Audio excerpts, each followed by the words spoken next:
Bilionario invited his ex-wife for New Year as a reconciliation. She arrived holding a baby. Welcome to Secrets Narrated. Before we begin, drop a comment telling us which city you're watching from. We love seeing how far our stories travel. When the story ends, don't forget to rate it from 0 to 10 and share what you felt along the way.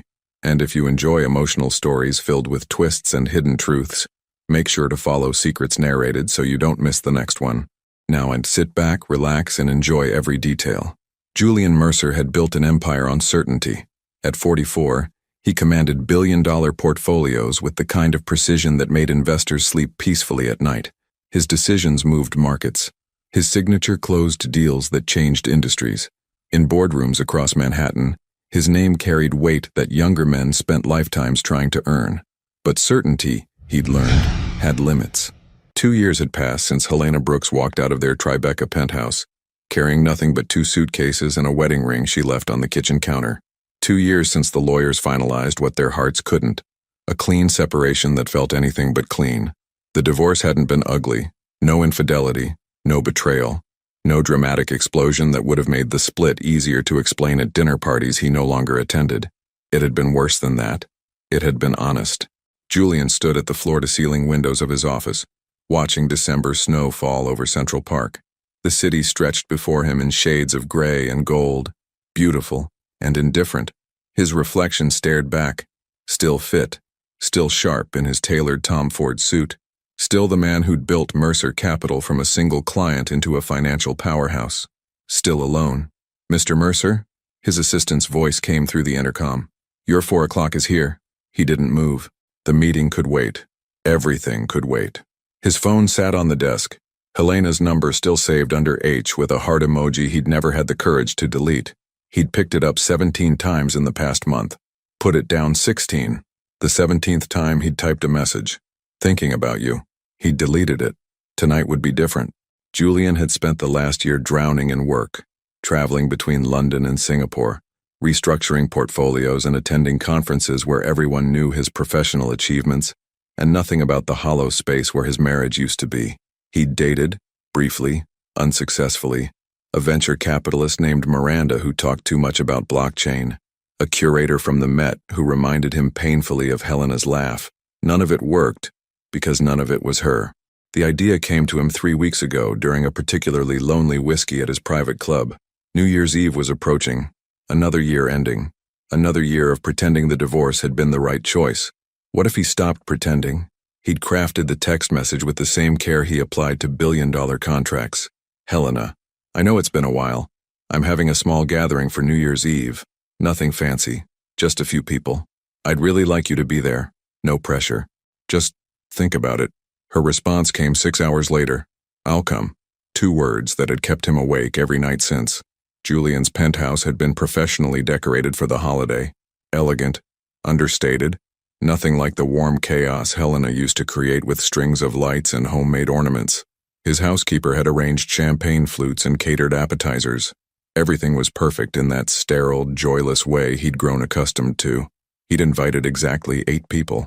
His business partner, Griffin, 2 couples from his building, his sister, Vanessa, who'd threatened to skip unless he stopped being a tragic idiot and fixed things with Helena, and Helena, the woman he'd loved since she walked into a charity auction 7 years ago, wearing a green dress and a smile that made him forget every rule he'd ever set for himself. The woman who'd organized their home with post-it notes and plants she named. The woman who'd slow danced with him in their kitchen at midnight and believed, genuinely believed, that love could be enough. It hadn't been. The fight started small. A comment here, a tension there. Helena mentioning a friend's baby shower. Julian changing the subject. Helena growing quiet during family dinners when someone asked about their plans. Julian pretending not to notice. Then came the night she finally said it out loud. "I want children, Julian." 4 words that split their world in half. He'd been honest. Brutally, fatally honest. "I don't. I never have. I thought you understood that. I thought I could live with it," she'd whispered. "But I can't." The end came slowly, then all at once. Months of sleeping in separate rooms. Conversations that circled the same impossible impasse. Love that remained but couldn't sustain itself on good intentions alone. Helena had been the one to file. She'd been the brave one. and he'd been the coward who let her go because admitting he was wrong felt like admitting weakness. Julian checked his watch. 6 hours until midnight. 6 hours until Helena walked through his door for the first time in 2 years.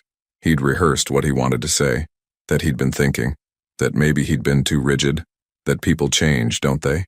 That losing her had taught him things wealth never could, that he missed her, that he was sorry, that maybe, just maybe, they could find a way forward he'd been too stubborn to see before. His phone buzzed. A text from Vanessa. "Don't screw this up." Julian smiled despite himself. His sister had always been direct.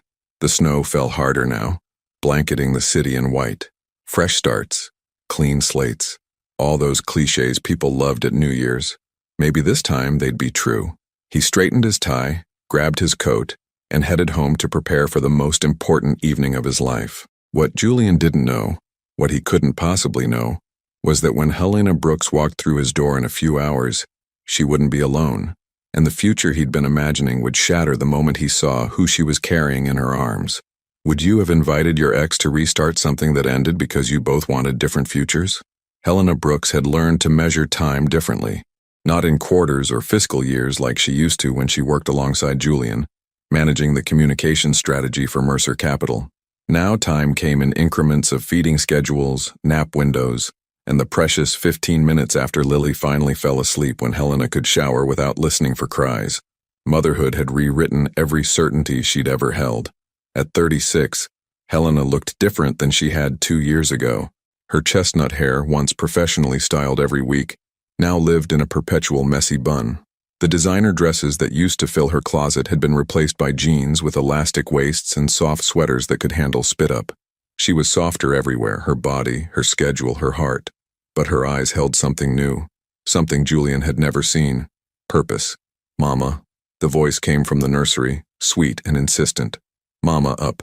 Helena smiled, setting down the dress she'd been considering for tonight. A deep burgundy number she'd worn to a gallery opening 3 years ago, back when her biggest concern was whether the color complemented Julian's navy suit. She moved through the small 2-bedroom apartment in Brooklyn Heights, a far cry from the Tribeca penthouse, but hers in a way that marble and floor-to-ceiling windows never had been. Plants lined the windowsills, thriving under her care. Children's books scattered across the coffee table. A life built from scratch, messy and real. Lily stood in her crib, arms reaching up, her dark curls wild from sleep. At 17 months, she was all curiosity and joy, completely unaware that her existence was about to collide with a man who'd never wanted her to exist at all. "Hey, sweet girl." Helena lifted her daughter, breathing in that particular scent of baby shampoo and innocence. "Did you have a good nap?" Lily pressed her face into Helena's neck, that gesture of pure trust that still made Helena's chest tighten. Every single time. This child had saved her. Helena carried Lily to the kitchen, settling her into the high chair with apple slices and cheese crackers. Through the window, she could see Brooklyn spreading out in shades of brick and winter light. It wasn't glamorous, but it was honest. Her phone sat on the counter, Julian's text still visible. "I'd really like you to be there." She'd read those words approximately 200 times since they arrived. Her best friend Cassidy had been horrified when Helena told her she'd accepted. They'd spent 3 hours on the phone, Cassidy's voice rising with each objection. "Are you insane? You're going to walk into his New Year's party with his daughter, the daughter he doesn't know exists, and just, what, surprise him? I'm not hiding her, Cass. You've been hiding her for almost 2 years. I've been protecting her," Helena had corrected quietly. "There's a difference. The decision to keep the pregnancy from Julian hadn't been easy. It had been excruciating." She remembered the moment she'd seen those 2 lines on the test, 1 month after moving out of their home. She'd been sitting on the floor of her new apartment, barely furnished, still smelling of paint, preparing for the first appointment regarding in vitro fertilization. The irony was devastating. She'd spent years pushing down her desire for motherhood, convincing herself that loving Julian was enough, that being his wife, his partner, his person could fill the space where maternal instinct lived. It couldn't. The fights had grown worse in their final year of marriage. Not screaming matches. They'd never been that kind of couple. But quiet, corrosive disagreements that left them sleeping on opposite sides of the bed, oceans apart. "Why isn't what we have enough?" Julian had asked one night, genuine confusion in his voice.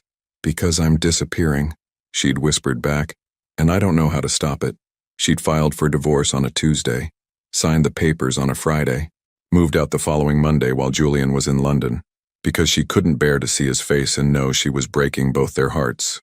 Then came the pregnancy test. Helena had sat with that knowledge for 72 hours before deciding. She'd written Julian's number 3 times, erased it 3 times.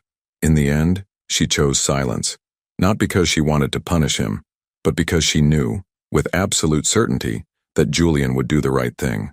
He'd offer money, support, involvement. He'd be noble about it, and it would destroy him. Julian Mercer didn't do anything halfway. If he decided to be a father, he'd commit completely to a role he'd spent his entire adult life avoiding. He'd resent it, resent her, eventually resent Lily. Helena couldn't do that to her child, couldn't raise a daughter in the shadow of her father's regret, so she'd built a life alone. It wasn't the life she'd imagined. Working from home as a freelance consultant, barely making rent, shopping at thrift stores, learning to function on 4 hours of sleep. Her mother, Patricia Brooks, helped when she could, but she lived in Portland and was still recovering her strength after breast cancer treatment last year. At 62, she'd already sacrificed so much raising Helena alone after her father left. Helena refused to burden her further. Most nights, Helena fell into bed exhausted, questioning every choice she'd ever made. But then Lily would laugh, that pure, unself-conscious sound, and Helena would remember why she'd chosen this, why she'd choose it again and again. "Mama, what?" Lily pointed at the dress hanging on the bedroom door. "That's for tonight, baby. Mama has to go somewhere." Cassidy was coming to watch Lily. That had been the plan when Helena accepted Julian's invitation. A few hours at the party, polite conversation, maybe closure. Then yesterday, Cassidy's daughter came down with the flu. "I'm so sorry," Cassidy had said, genuinely distressed. "I can't risk exposing Lily. Can you find someone else?" Helena had tried. Her mother was in Portland. Her neighbor was traveling. The backup babysitter she sometimes used was already booked, which left one option: bring Lily with her. The realization had settled over Helena like snow, quiet, inevitable, transforming everything. Maybe this was how it was supposed to happen. Not planned, not controlled, just honest. Julian had invited her into his life again. Well, this was her life now. All of it. Helena finished dressing while Lily played with blocks in the living room. The burgundy dress still fit, though differently. Her body had changed, stretched, softened, marked by the physical reality of creating life. She didn't try to hide it. She applied minimal makeup, left her hair down in loose waves. She looked like herself, not the polished corporate wife she'd been, the real version, the mother version, the version Julian had never met.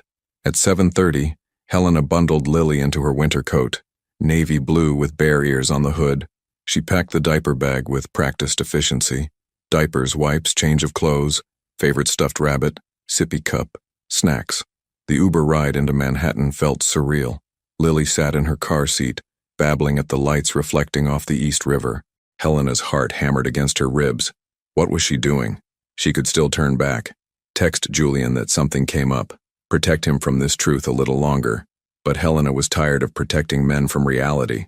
Julian had made his choice 2 years ago. She'd made hers.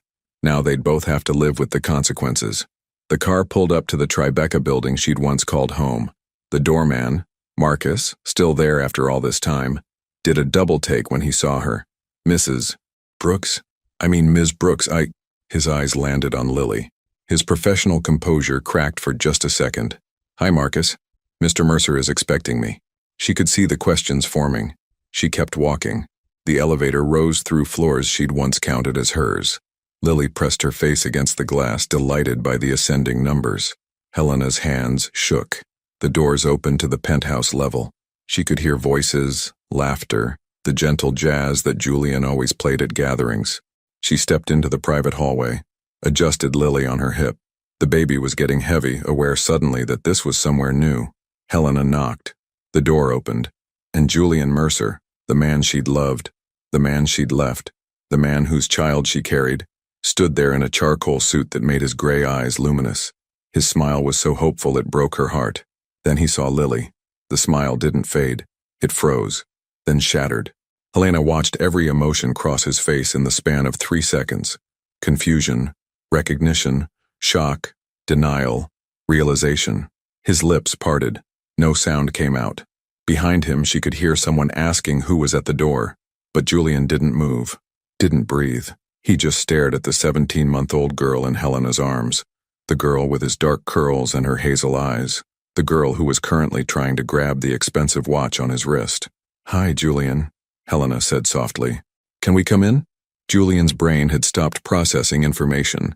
He stood in the doorway of his penthouse, the place he'd spent 3 weeks preparing for this exact moment, and every rehearsed word evaporated. Helena stood before him, looking simultaneously familiar and foreign, her hair longer, her face softer, her body curved in ways he didn't remember, wrapped in a burgundy dress he did remember. But none of that mattered, because in her arms was a child, a little girl with dark curls that caught the hallway light exactly the way his did, with a round face and curious eyes that were tracking his watch with the kind of focus he recognized from his own reflection. The world tilted. "Julian?" Helena's voice was gentle, patient, like she was talking to someone in shock. He was in shock. His voice came out rough. He cleared his throat. Tried again. "Helena, can we come in?" she repeated. Behind him, he heard footsteps, Vanessa's voice calling out, "Jules, who is it?" The caterer said.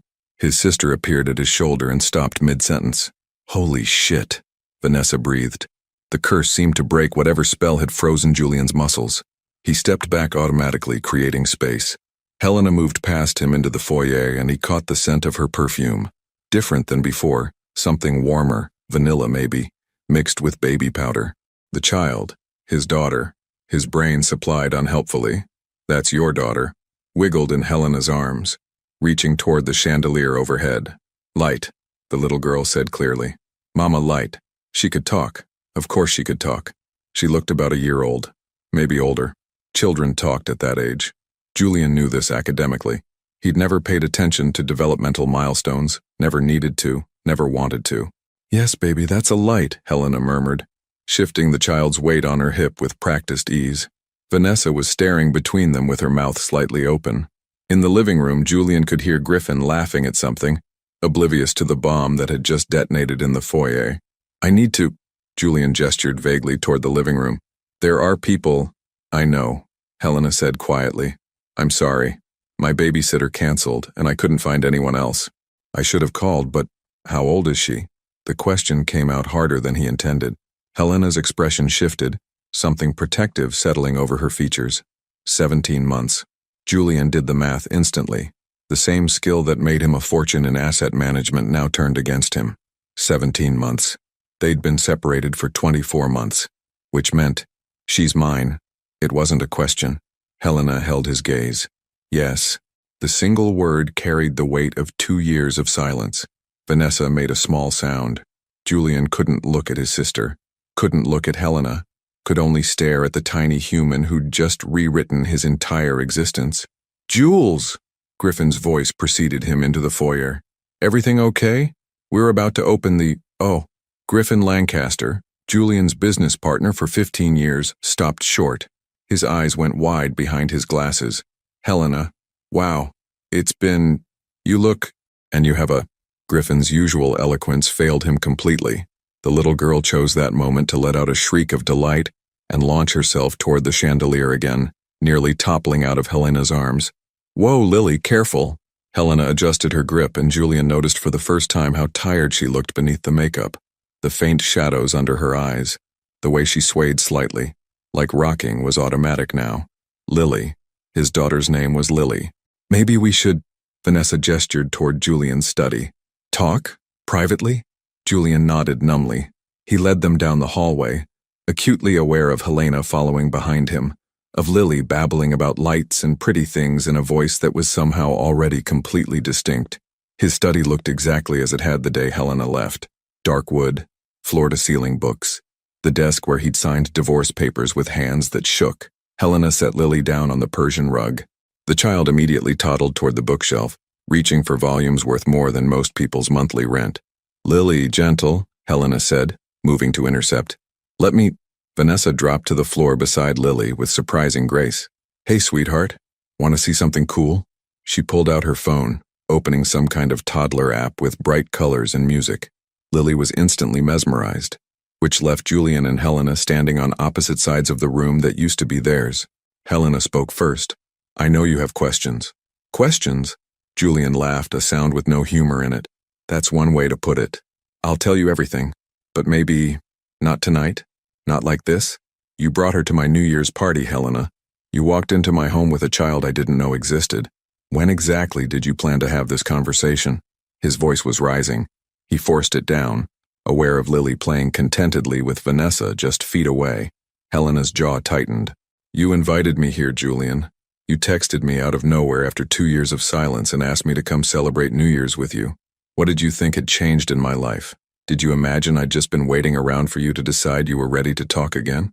I thought, he stopped. What had he thought? That she'd be the same Helena who left? That the world had paused while he sorted through his regrets? You thought I'd still be available, Helena finished quietly. That I'd still be the woman who waited for you to make up your mind about what you wanted. The accuracy of that stung. Lily squealed at something on Vanessa's phone. Both Helena and Julian glanced over automatically, some parental instinct he didn't know he possessed already forming. When did you know? He asked. That I was pregnant? About a month after I moved out. A month. His mind raced. And you didn't think I deserved to know? I thought you deserved not to be trapped into something you never wanted. That wasn't your decision to make. Neither was deciding you didn't want children. Helena's voice cracked. You made that choice for both of us, Julian. For our entire marriage, you made that choice. So yes, when I found out I was pregnant after we'd already divorced, I made a choice too. I chose to give my daughter a father who wanted her, even if that father was just me. The words hit like physical blows. That's not fair, Julian said. But even he could hear how weak it sounded. None of this is fair. Helena's eyes were bright with unshed tears. You think this was easy? Raising her alone? Working from home because childcare costs more than I make? Explaining to my mother why her granddaughter doesn't have a father in her life? She has a father. Julian's voice came out raw. I'm standing right here. Are you? Helena challenged. Because the Julian I married was very clear that he wanted nothing to do with fatherhood. Has that changed in the last... She glanced at her watch. 20 minutes since you found out she exists? Julian opened his mouth, closed it. He had no answer. Because he didn't know. Didn't know what he felt beyond the shock and the rage and the strange, terrifying sensation of looking at Lily and seeing his own features reflected back at him in miniature. In the silence, Lily began to fuss. Small, unhappy sounds that escalated quickly. She's tired, Helena said, moving toward her daughter. It's past her bedtime. She scooped Lily up, and the child buried her face in Helena's neck with a whimper. Helena swayed, humming something soft and wordless. Julian watched them together. This unit of two that had formed while he'd been planning speeches about second chances, and felt something crack open in his chest. I have guests, he said finally. People expecting us to... You should get back to your party, Helena agreed. This was a mistake, I'll go. No. The word came out more forcefully than he intended. Helena stopped, Lily quiet now against her shoulder. Stay, Julian said. Please. Just stay. We don't have to talk about this now, but don't leave. Not yet. He could see her wavering, could see the exhaustion in every line of her body. It's New Year's Eve, he continued quietly. I invited you because I wanted you here. That hasn't changed. Everything has changed. I know. He met her eyes. But stay anyway. Helena looked at Lily, who was fighting sleep with the determination only toddlers possessed. Then back at Julian. 1 hour, she said finally. Then I need to get her home and in bed. 1 hour, Julian agreed. Vanessa stood, smoothing her dress. I'll tell everyone you got held up. Take your time. She left, closing the door behind her with a soft click. Julian and Helena stood in the study, their daughter between them, while in the other room people laughed and drank champagne and counted down to a new year. A new year that had already changed everything. Her birthday, Julian said suddenly. When is it? Helena's expression softened slightly. July 19th, he calculated backward. July, which meant she was conceived in October, their last good month before everything fell apart. Her full name? Julian asked quietly. Lily Helena Brooks. Helena paused. I gave her my maiden name. I didn't think I had the right to use yours when you didn't know she existed. The choice stung, but he understood it. We can change it, if you want. Brooks Mercer, or just Mercer. Let's take things one step at a time. She has my hair, he said, the observation absurd and insufficient and the only thing he could articulate. She has your stubborn streak too, Helena replied, and there was the ghost of a smile in her voice. Refuses to eat anything green, wants to do everything herself. What else? What? What else should I know about her? Helena shifted Lily's weight, considering. She loves books. Can't read them yet, obviously, but she likes when I read to her. Always wants the same 3 stories. She's terrified of the vacuum cleaner but obsessed with the washing machine. She can count to 5. She calls birds flies and refuses to wear socks. Julian absorbed each detail like a man memorizing a map to somewhere he'd never planned to go. Does she ask about me? The question came out smaller than he intended. Helena's eyes held something that might have been pity. She's 17 months old, Julian. She doesn't understand the concept of fathers yet, which meant he was a stranger to his own daughter. The thought was unbearable. From the living room came the sound of a champagne cork popping, followed by cheers. Julian looked at Helena, really looked at her for the first time since she'd arrived, at the woman who'd carried and birthed and raised their child alone, who'd made impossible choices and lived with the consequences. I'm sorry, he said. For what? For not being what you needed. For making you choose between me and motherhood, he gestured helplessly at Lily. All of it. Helena's throat worked. I'm sorry too, for not telling you, for keeping her from you. I thought I was doing the right thing, but I don't know anymore. I don't know anything anymore. Her voice broke on the last word. They stood there in the dim light of his study, the ghost of their marriage hanging between them alongside the very real, very tangible proof that some things couldn't be undone. Lily's breathing had evened out. She was asleep on Helena's shoulder. Come on, Julian said softly. Let's get her somewhere comfortable. He led Helena to the guest room, the room that had once been her office. It looked different now, sterile, the personality scrubbed out. Helena laid Lily gently on the bed, building a fortress of pillows around her. They both stood watching the child sleep, Julian's daughter. The thought was still impossible, still terrifying. But as he watched Lily's small chest rise and fall, her curls spread across his white pillowcase, something shifted in him. Not certainty, not readiness, but the beginning of something that felt dangerously like wonder. The party felt like a performance Julian had forgotten how to give. He returned to the living room with Helena beside him, acutely aware of how every conversation would stop, how every eye would track them. His guests weren't strangers. They were people who'd watched his marriage dissolve, who'd asked careful questions about Helena for months after she left, who'd eventually learned to avoid the topic altogether. Now she was here, and everything was different. Griffin intercepted them first, handing Helena a glass of sparkling water without being asked. The gesture was so thoughtful it made Julian realize he hadn't even thought to offer her anything. She's beautiful, Griffin said quietly to Helena. Your daughter.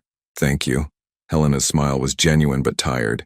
I'm sorry for the dramatic entrance. Are you kidding? This is the most interesting New Year's party I've been to in a decade. Griffin's eyes flicked to Julian with barely concealed concern. You okay, man? Julian nodded because speaking felt impossible. Vanessa was already working the room, her diplomatic skills in full force. She'd somehow spun the situation into something manageable, judging by the curious but not hostile looks being directed their way. The other guests introduced themselves to Helena with varying degrees of awareness. The couple from 12B, Todd and Margaret, who'd moved in after the divorce. A venture capitalist named Chen who worked with Julian on Asian markets. Todd's sister, whose name Julian couldn't remember even though she'd been here for an hour. They made polite conversation, asked about Helena's work, carefully avoided asking about the sleeping child in the guest room. Julian stood slightly apart, nursing a scotch he couldn't taste, watching Helena navigate his world with grace she shouldn't have to summon. She'd always been good at this. Better than him, actually. Helena had a way of making people feel seen, remembered. Even now, exhausted and ambushed by his invitation, she was asking Margaret about her pottery class, complimenting Chen's tie, like the last 2 years hadn't happened. Except they had, and the proof was sleeping down the hall. You're hovering, Vanessa murmured, appearing at his elbow. It's making people nervous. I don't know what to do. With the party? Or with the fact that you're a father? Julian's hand tightened on his glass. Both. Vanessa studied him with the brutal honesty only siblings could manage. You invited her here for a reason, Jules. What was it? I wanted to see if we could... He stopped. The words felt ridiculous now. I thought maybe we could find our way back to each other. And now? Now I don't even know who we are anymore. Across the room, Helena laughed at something Todd said. The sound hit Julian in the chest. He'd forgotten that laugh, the way it started quiet and built into something full and unreserved. He'd missed it. "She's not the same person who left," Vanessa said softly. "I know. Neither are you." Julian looked at his sister. "I don't know how to be what she needs." "Maybe start by figuring out what you need." Vanessa squeezed his arm. "And check on your daughter. She might wake up in a strange place." "My daughter." The words still didn't feel real. Julian excused himself and walked down the hallway. The guest room door was slightly ajar. He pushed it open carefully. Lily hadn't moved. She lay on her back now, arms thrown above her head in complete surrender to sleep. Her mouth was slightly open. One sock had come off. Helena said she hated socks, revealing tiny toes. Julian stood in the doorway, gripping the frame. This was his child. His genetic legacy made manifest.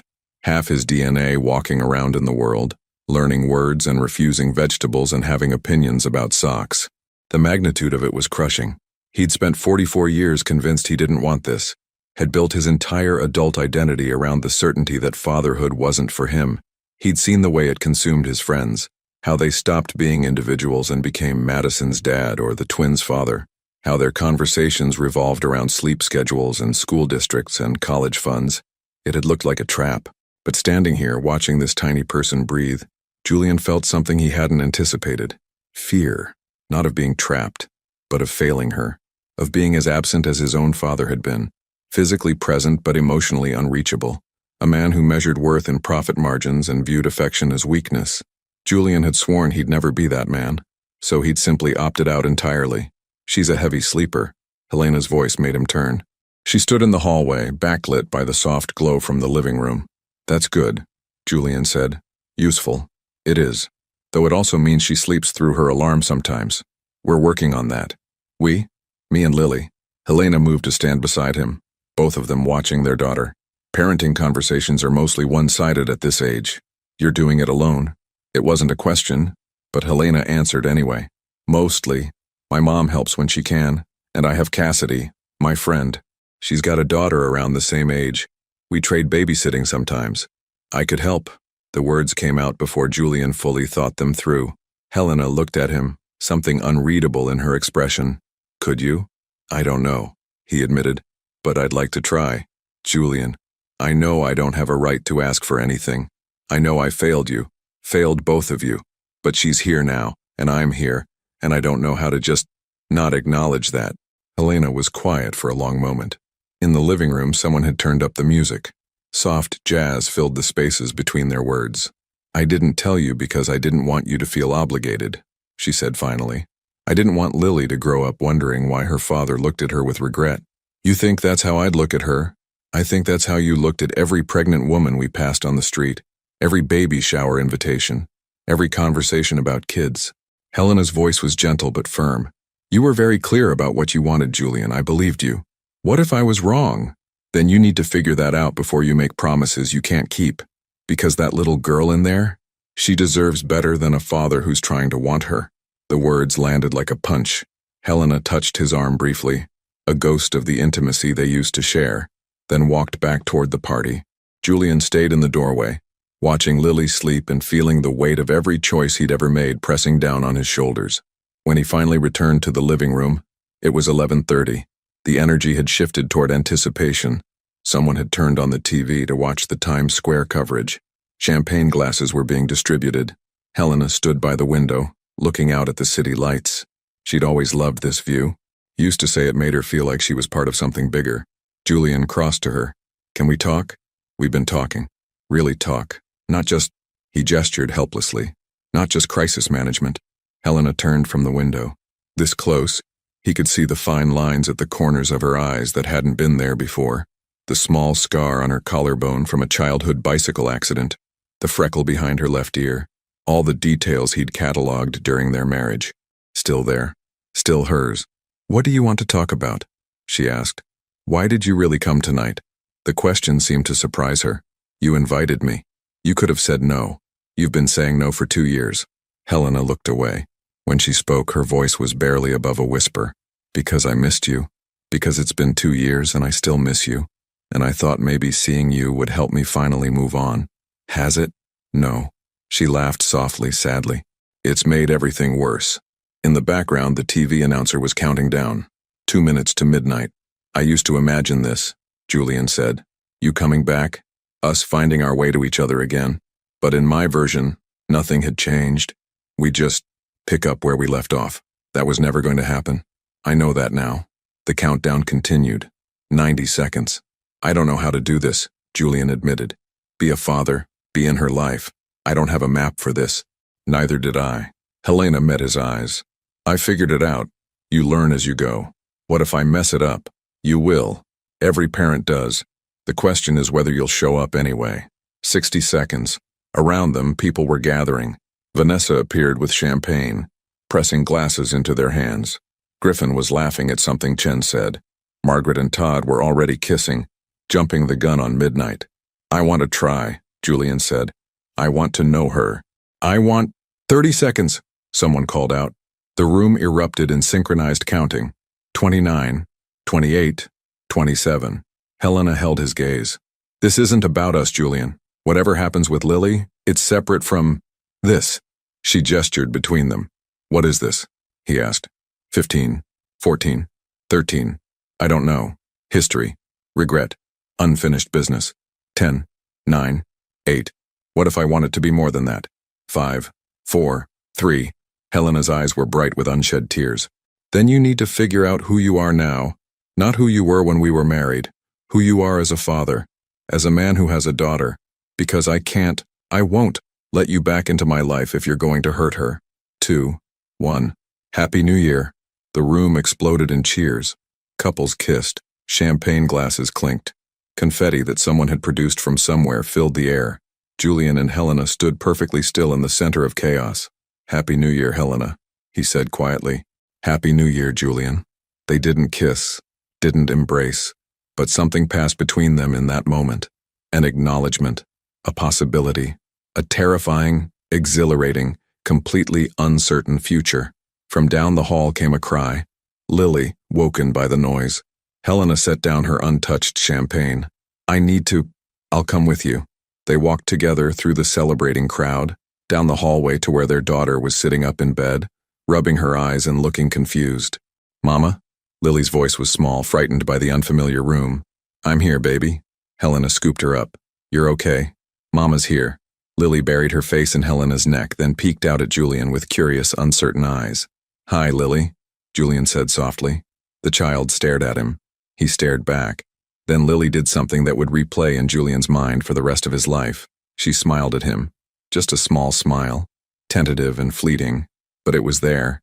And in that smile, Julian saw his entire future rearrange itself. Julian had negotiated billion-dollar mergers with less anxiety than he felt standing outside Helena's Brooklyn apartment at 9 o'clock on a Tuesday morning. He'd texted the night before. Can I see her? See both of you? Helena's response had been measured. Tuesday, 9 a.m. Don't be late. He'd arrived 15 minutes early and spent the time sitting in his car, watching people navigate the snowy sidewalk. Young parents with strollers, a woman carrying groceries and a toddler simultaneously, an older man walking a small dog, normal people living normal lives. Lives that didn't include drivers and housekeepers and penthouses with views that cost more than most people's yearly salary. Julian had spent 4 days researching. He'd ordered 7 books on parenting toddlers and read 3 of them cover to cover. He'd watched YouTube videos about child development. He'd called his sister at midnight asking incomprehensible questions about nap schedules and food allergies. Vanessa had been patient but firm. Jules, you can't learn to be a parent from a book. You just have to show up. So here he was, showing up. He knocked on the door of apartment 3C. Helena answered wearing jeans and an oversized sweater, her hair in that messy bun he was starting to recognize as her default. She looked surprised to see him even though she'd told him to come. You're early. I didn't want to be late. She studied him for a moment, then stepped aside. Come in. The apartment was small but warm. Plants everywhere. Books stacked on every surface. A play kitchen in the corner with plastic food scattered around it. Children's artwork, mostly scribbles, taped to the refrigerator. It looked nothing like the sterile perfection of his penthouse. It looked like a home. Lily sat on the floor in footy pajamas covered in dinosaurs, building a tower of blocks with intense concentration. She glanced up when Julian entered, her expression neutral. No smile this time. Lily, you remember Julian? Helena said gently. The child looked at him, then back at her blocks. She added another one to the tower with careful precision. Julian felt absurdly hurt by the dismissal. She's focused, Helena explained. Once she starts a project, everything else disappears. I have no idea where she gets that. She said it lightly, but Julian heard the subtext. She gets it from you. Can I? He gestured at the floor. Can I sit with her? Of course. Julian lowered himself to the carpet, suddenly aware of how expensive his suit was, how ridiculous he must look. He'd dressed for the office, not for floor time with a toddler. Lily continued building. Her tower was getting precarious. That's very tall, Julian offered. No response. He looked to Helena for guidance. She was watching from the kitchen, her expression unreadable. Maybe help her, she suggested. Julian reached for a block. The moment his fingers touched it, Lily's hand shot out. Mine, she said firmly. He pulled back as if burned. Sorry, I was just… Mine block. Lily clutched the wooden cube to her chest, her expression fierce. Lily, Helena said, moving closer. It's okay to share blocks. No share, mine. We talked about this, remember? When we share, we have more fun. Lily considered this, her little face scrunched in concentration. Then she held out the block to Julian. You build? It was the first time she'd addressed him directly. Julian took the block like it was made of glass. Where should it go? Lily pointed at the top of the tower. There. He placed it carefully. The tower wobbled, but held. Lily clapped her hands. Good job. The praise, simple and automatic, hit Julian harder than he expected. For the next 20 minutes, they built together. Lily gave instructions. Julian followed them. The tower grew impossibly tall, defying physics and Julian's expectations. When it finally toppled, which Lily seemed to find hilarious rather than upsetting, she immediately started rebuilding. Again, she demanded. Helena appeared with coffee for Julian, water for Lily. You're doing well. She's very bossy, Julian said, but he was smiling. Wonder where she gets that. Helena settled onto the couch, watching them. You don't have to stay in your suit, you know, you could… relax. Julian looked down at himself. His jacket was already wrinkled from sitting on the floor. His pants probably had block dust on them. I came from the office. It's 9:15 on a Tuesday morning, you work for yourself. She had a point. I wanted to look. He stopped. I don't know. Professional? You're playing blocks with a toddler, not pitching to investors. Lily chose that moment to climb into Julian's lap without warning, using his knee as leverage to reach a block on the far side of their workspace. Julian froze. She was warm, solid, real. Her weight settled against him with complete trust, like she'd done this 1,000 times before. She hadn't. Not with him, but she was doing it now. Block! Lily announced, triumphant, holding up her prize. Then she looked up at Julian. You have block? He found his voice. I do. Give Lily? He handed it over. She patted his hand in thanks and climbed off his lap to continue building. The entire interaction had lasted maybe 30 seconds. Julian felt like he'd run a marathon. Helena was watching him with an expression he couldn't quite read. Not quite amusement, not quite sadness, something in between.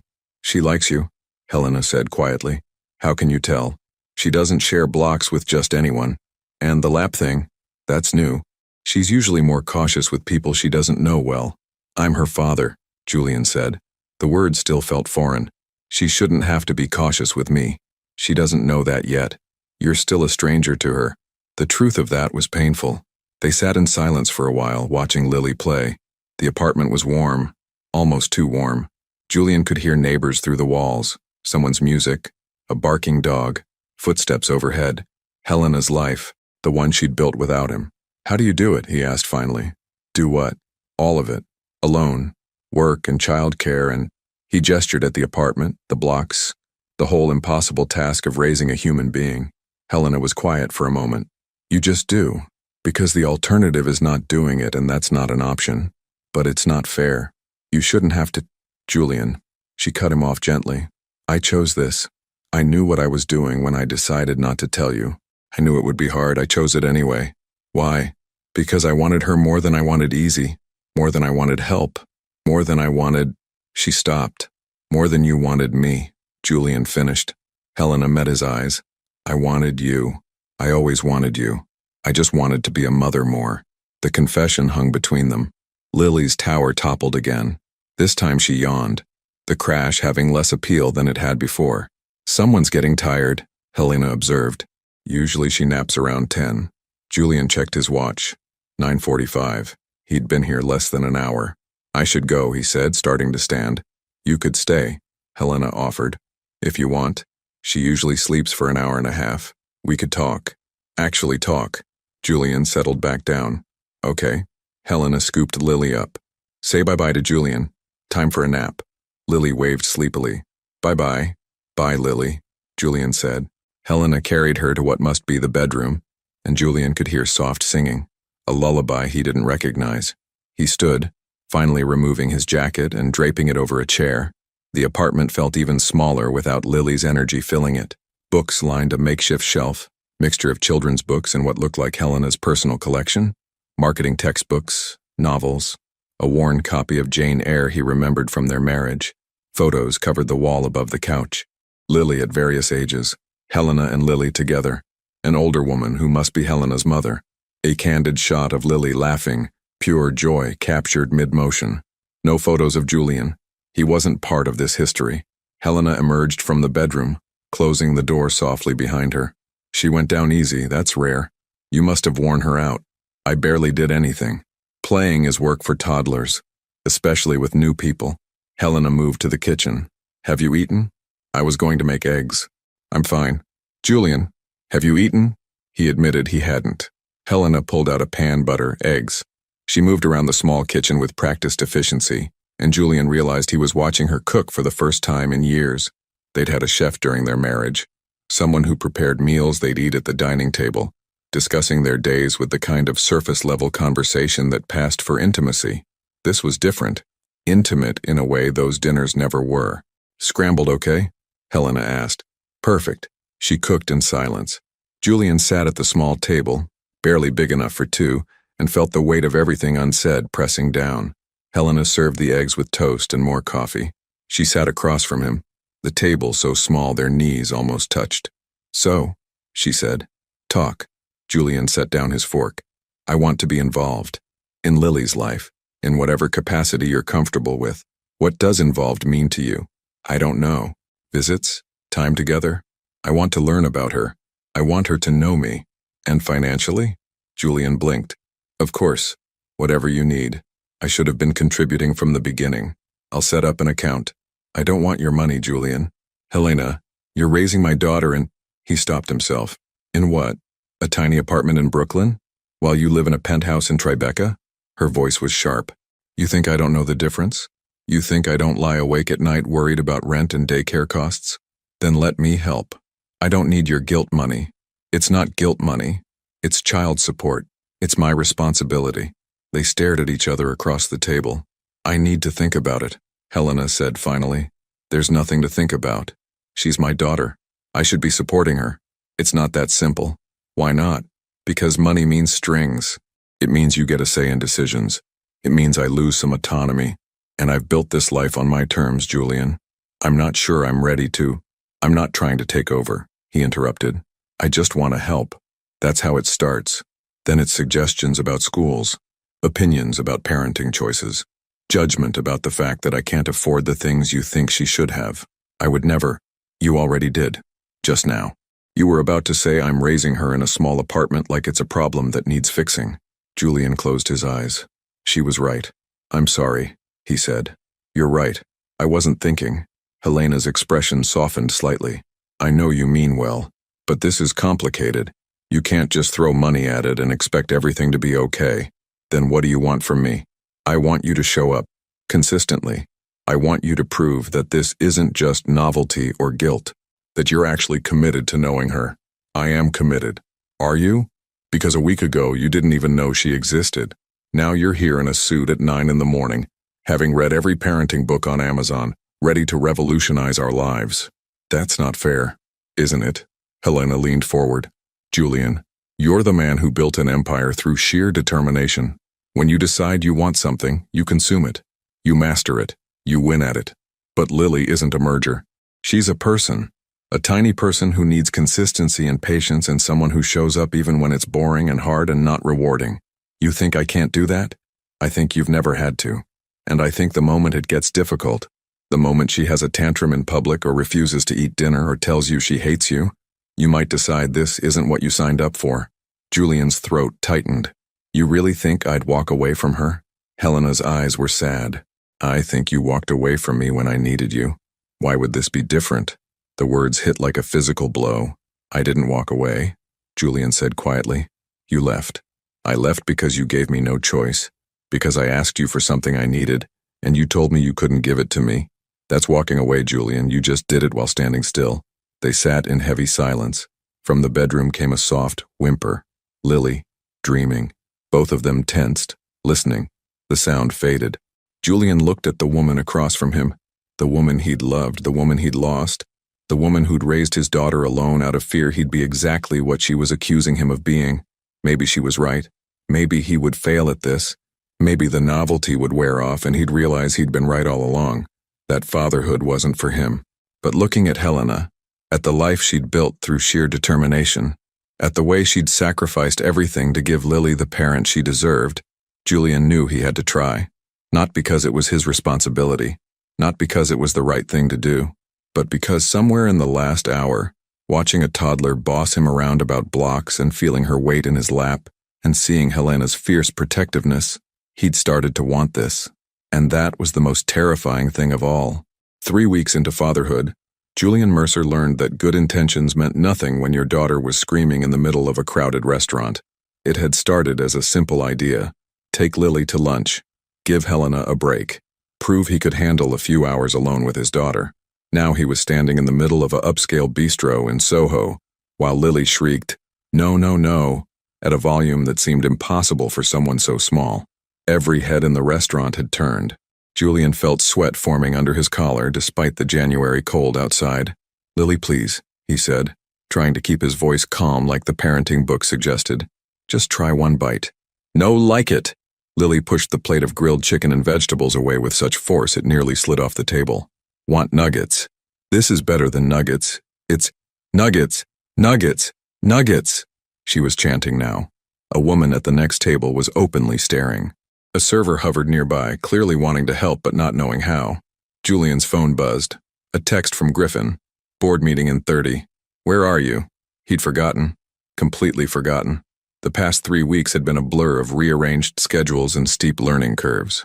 Julian had started visiting Helena's apartment 3 times a week. Tuesday and Thursday mornings before work. Saturday afternoons. He'd learned that Lily hated green beans but would eat broccoli if you called them tiny trees. That she needed her stuffed rabbit to sleep but only if it was positioned exactly to the left of her pillow. That she could count to 7 but insisted 6 came after 4. He'd learned that Helena took her coffee black now instead of with cream. That she worked late into the night after Lily went to bed, taking freelance projects that barely covered rent. That she was too proud to ask for help, but too exhausted to refuse it when offered carefully. He'd started contributing financially despite her protests. A checking account in her name that he deposited into monthly. She'd tried to return the first payment. He'd told her to consider it back child support. They'd argued. She'd kept the money. Small victories. But he'd also made mistakes. Like assuming he could take a 17-month-old to a restaurant that didn't have a kid's menu. Like thinking that because he could negotiate with venture capitalists, he could reason with a toddler. "Nuggets!" Lily screamed again, and this time she started crying, real tears streaming down her face. Julian's chest constricted. He'd made his daughter cry. He pulled out his phone, texting Helena with shaking hands. SOS.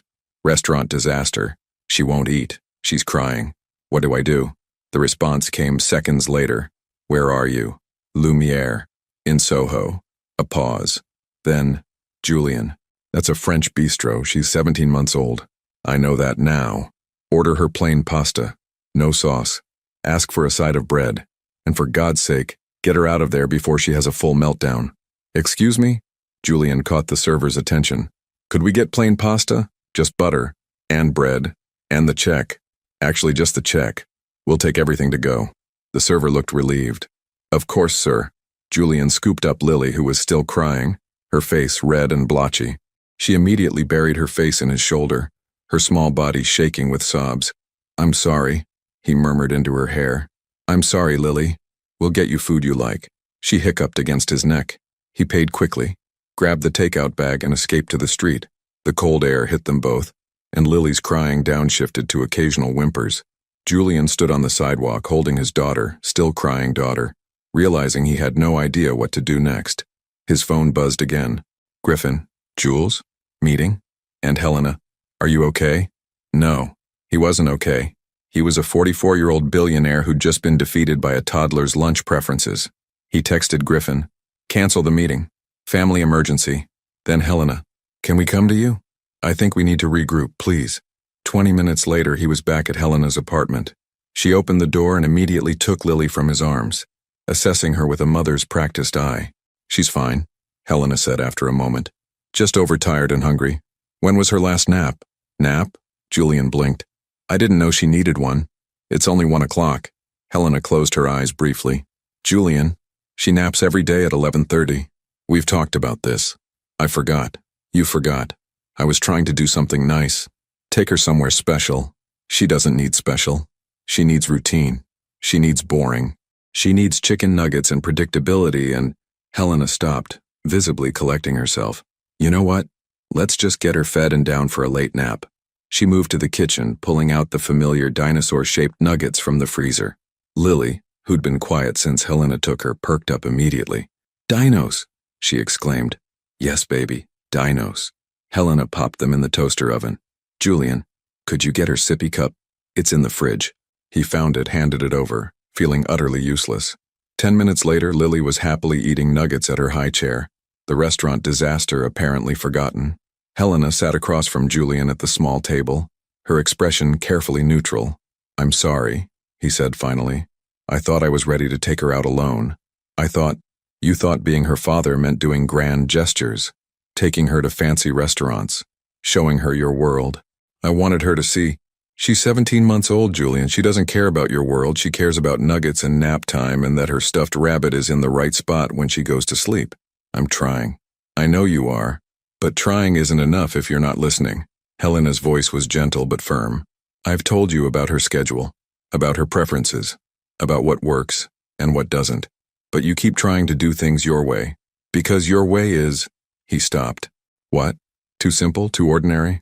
Helena leaned forward. This is my life, Julian. This is our daughter's life. It's not glamorous, it's not impressive, but it works. Julian looked at Lily, contentedly eating her nuggets, her earlier distress completely forgotten. I'm not good at this, he admitted quietly. No one is at first, but you have to actually learn, not just show up with good intentions. Before he could respond, his phone rang. Not a text, an actual call. He glanced at the screen and felt his stomach drop. Vanessa. His sister never called during work hours unless it was important. I need to take this, he said. Helena nodded, moving to help Lily with her cup. Julian stepped into the hallway. Ness? What's wrong? Where are you? His sister's voice was tight. Helena's apartment. Why? Have you seen the news? What news? Someone leaked the story, Jules. About Lily. About you having a daughter you didn't know existed. It's all over the financial blogs. The Post just called my office for comment. Julian's blood went cold. What? Someone from the New Year's party must have talked. The story broke an hour ago. Billionaire discovers secret love child. Is trending on Twitter. Fuck. Yeah. And Jules? There's a photographer outside Helena's building. Maybe 2. They figured out where she lives. Julian moved to the window, peering down at the street. Sure enough, a man with a camera stood near the entrance, looking up at the building. We need to get ahead of this, Vanessa continued. I've got PR working on a statement, but I need to know what you want to say. Julian's mind raced. This was his world. Crisis management, strategic communications, controlling narratives. But this wasn't a corporate scandal. This was his daughter. I need to call you back, he said. Jules, give me an hour. He hung up and went back inside. Helena was wiping Lily's hands, chatting softly about finishing her lunch. Helena. Something in his voice made her look up. There's a photographer outside your building. The story about Lily leaked to the press. It's everywhere. Helena went very still. What story? That I have a daughter I didn't know about. He gestured between them. They're calling her a secret love child. It's all over social media. He watched the color drain from Helena's face. How did they? Someone from the party. I don't know who. But they know where you live. There are reporters outside. Helena set down the washcloth very carefully. Then she walked to the window and looked out. Julian saw the moment she spotted the photographer. Her shoulders tensed. "This is what your world looks like," she said quietly, not turning around. "This is what I was trying to avoid. I'll fix it. I'll get PR to issue a statement. You'll what, Julian? Make them go away? Make it not true that we have a daughter together? Make it not news that a billionaire has a child he didn't know existed? I can control the narrative. You can't control anything." Helena spun around. "This is my life. Lily's life. We're not a story to be managed. We're not a crisis to be handled. I know that. Do you? Because right now there are men with cameras outside my apartment waiting to take pictures of my daughter, to turn her into a headline. And you want to issue a statement like this is a business problem?" Lily, sensing the tension, started to whimper. Helena immediately went to her, lifting her from the high chair. "Mama sad?" Lily touched Helena's face. "No, baby. Mama's fine." But her voice cracked. Julian felt helpless. "Tell me what you need." Helena looked at him, her eyes bright with tears and anger. "I need to have never come to your New Year's party. I need to have kept my daughter out of your world like I'd been doing for almost 2 years. I need—" Her voice broke. Lily started crying in earnest now, feeding off Helena's distress. "I need you to leave," Helena finished quietly. "Helena, please, Julian, just go. You've done enough." The words were a knife to the chest, but looking at Helena holding their crying daughter, at the life he'd disrupted just by existing in it, Julian realized she was right. He'd thought showing up was enough, thought wanting to be a father was enough, but all he'd brought was chaos. Restaurant disasters, paparazzi, scandals, everything Helena had been trying to protect Lily from. "I'm sorry," he said. It felt woefully inadequate. Helena didn't respond. She was focused on soothing Lily, whispering gentle words, swaying in that automatic mother rhythm. Julian let himself out quietly. In the hallway, he could hear Lily's cries fading, could hear Helena singing softly. He'd wanted to be part of their world. Instead, he'd destroyed their peace. Julian took the stairs down, not wanting to wait for the elevator, needing to move. When he emerged onto the street, a camera flash went off immediately. "Mr. Mercer, is it true you have a daughter? How long have you known? Is Helena Brooks the mother? Are you planning to seek custody?" That last question made Julian stop cold. He looked at the reporters, 3 of them now, multiplying like parasites. He could destroy them, could call lawyers, could make their lives hell, but that would only make this worse, make it a bigger story, make Lily more of a target. So instead, Julian did something he'd never done before. He said nothing. He walked past the cameras, got into his car, and drove away. And for the first time since learning he was a father, Julian Mercer had absolutely no idea what to do next. Helena didn't leave her apartment for 3 days. She'd closed the blinds the moment Julian left, blocking out the photographers who'd multiplied like a virus. By evening, there were 7 of them. By the next morning, a news van had joined them. Her phone hadn't stopped ringing. Unknown numbers, reporters, a producer from some morning show wanting an exclusive interview, someone claiming to be from a women's magazine offering to pay for her story. She'd turned off her phone on day 2. Cassidy brought groceries, sneaking in through the building's back entrance. Her mother called the landline, one of the few numbers Helena hadn't blocked, crying and asking if she needed to fly out from Portland. "I'm fine, Mom," Helena had lied. "We're fine." But she wasn't fine. Lily was confused by the sudden confinement, asking repeatedly to go to the park, to see the duckies at the pond they visited every Thursday. Helena had run out of ways to explain why they couldn't leave. She'd tried to work, had 3 projects with deadlines looming, but concentration was impossible. Every time she opened her laptop, she saw the headlines. Mercer's secret baby mama, who is Helena Brooks? Billionaire's hidden daughter, inside the love child scandal, Julian Mercer's mystery, woman from penthouse to single mom. They'd dug up everything. Her marriage to Julian, the divorce, her previous job at Mercer Capital. They'd found her LinkedIn, her college yearbook photo, a picture from a charity gala she'd attended with Julian 4 years ago. Someone had even tracked down her high school boyfriend, who'd given a quote about how she'd always wanted kids. Her life had become public property. Her mother had called from Portland 3 times already, distraught. Patricia Brooks, 62 and recently recovered from breast cancer, wanted to fly out immediately. Helena had convinced her to stay put. The last thing she needed was her mother dealing with photographers and stress. Patricia had raised Helena alone after her father left when she was 8. She'd sacrificed everything to give Helena opportunities.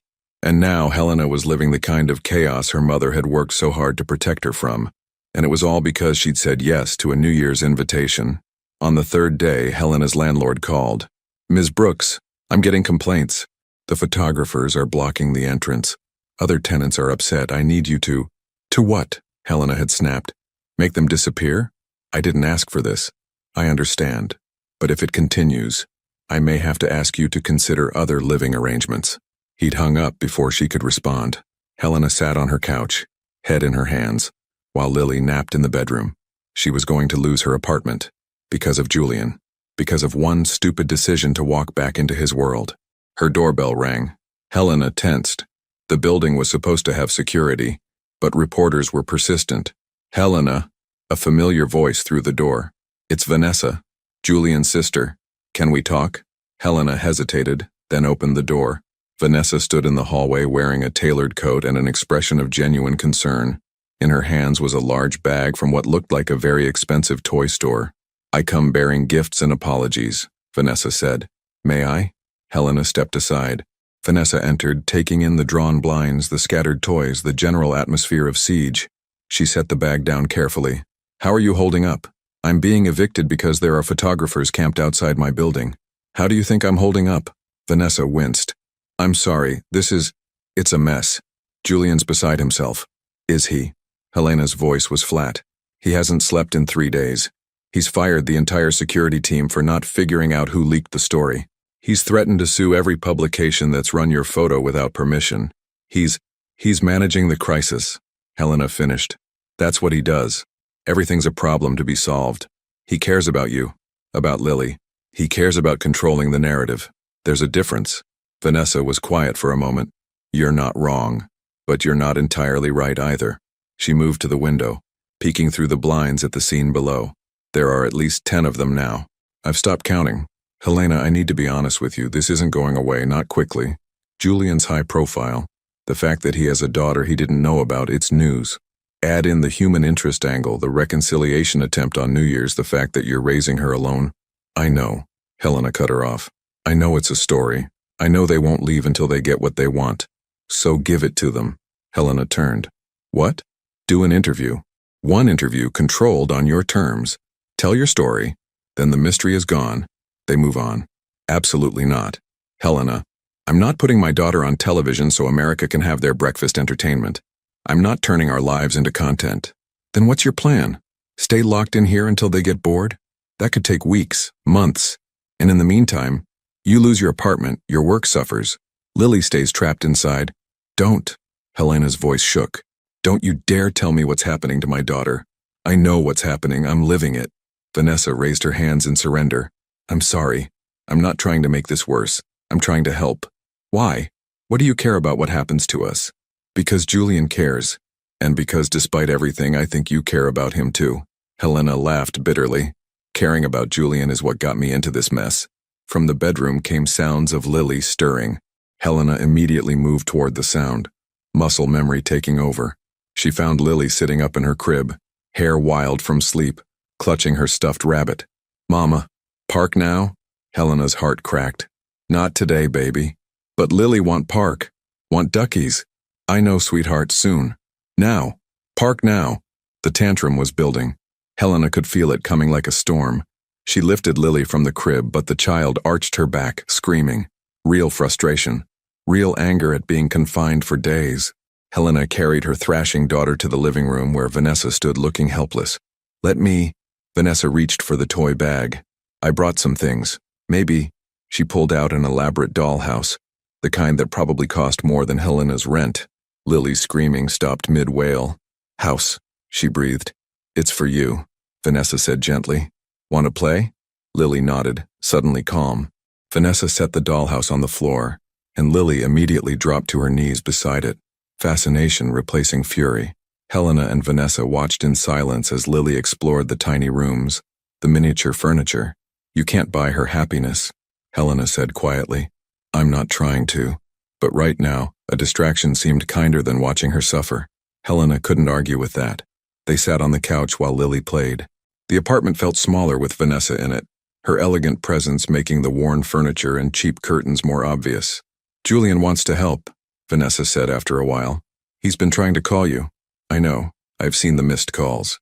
He has a solution, if you'll hear it." "A solution?" Helena repeated. "Let me guess.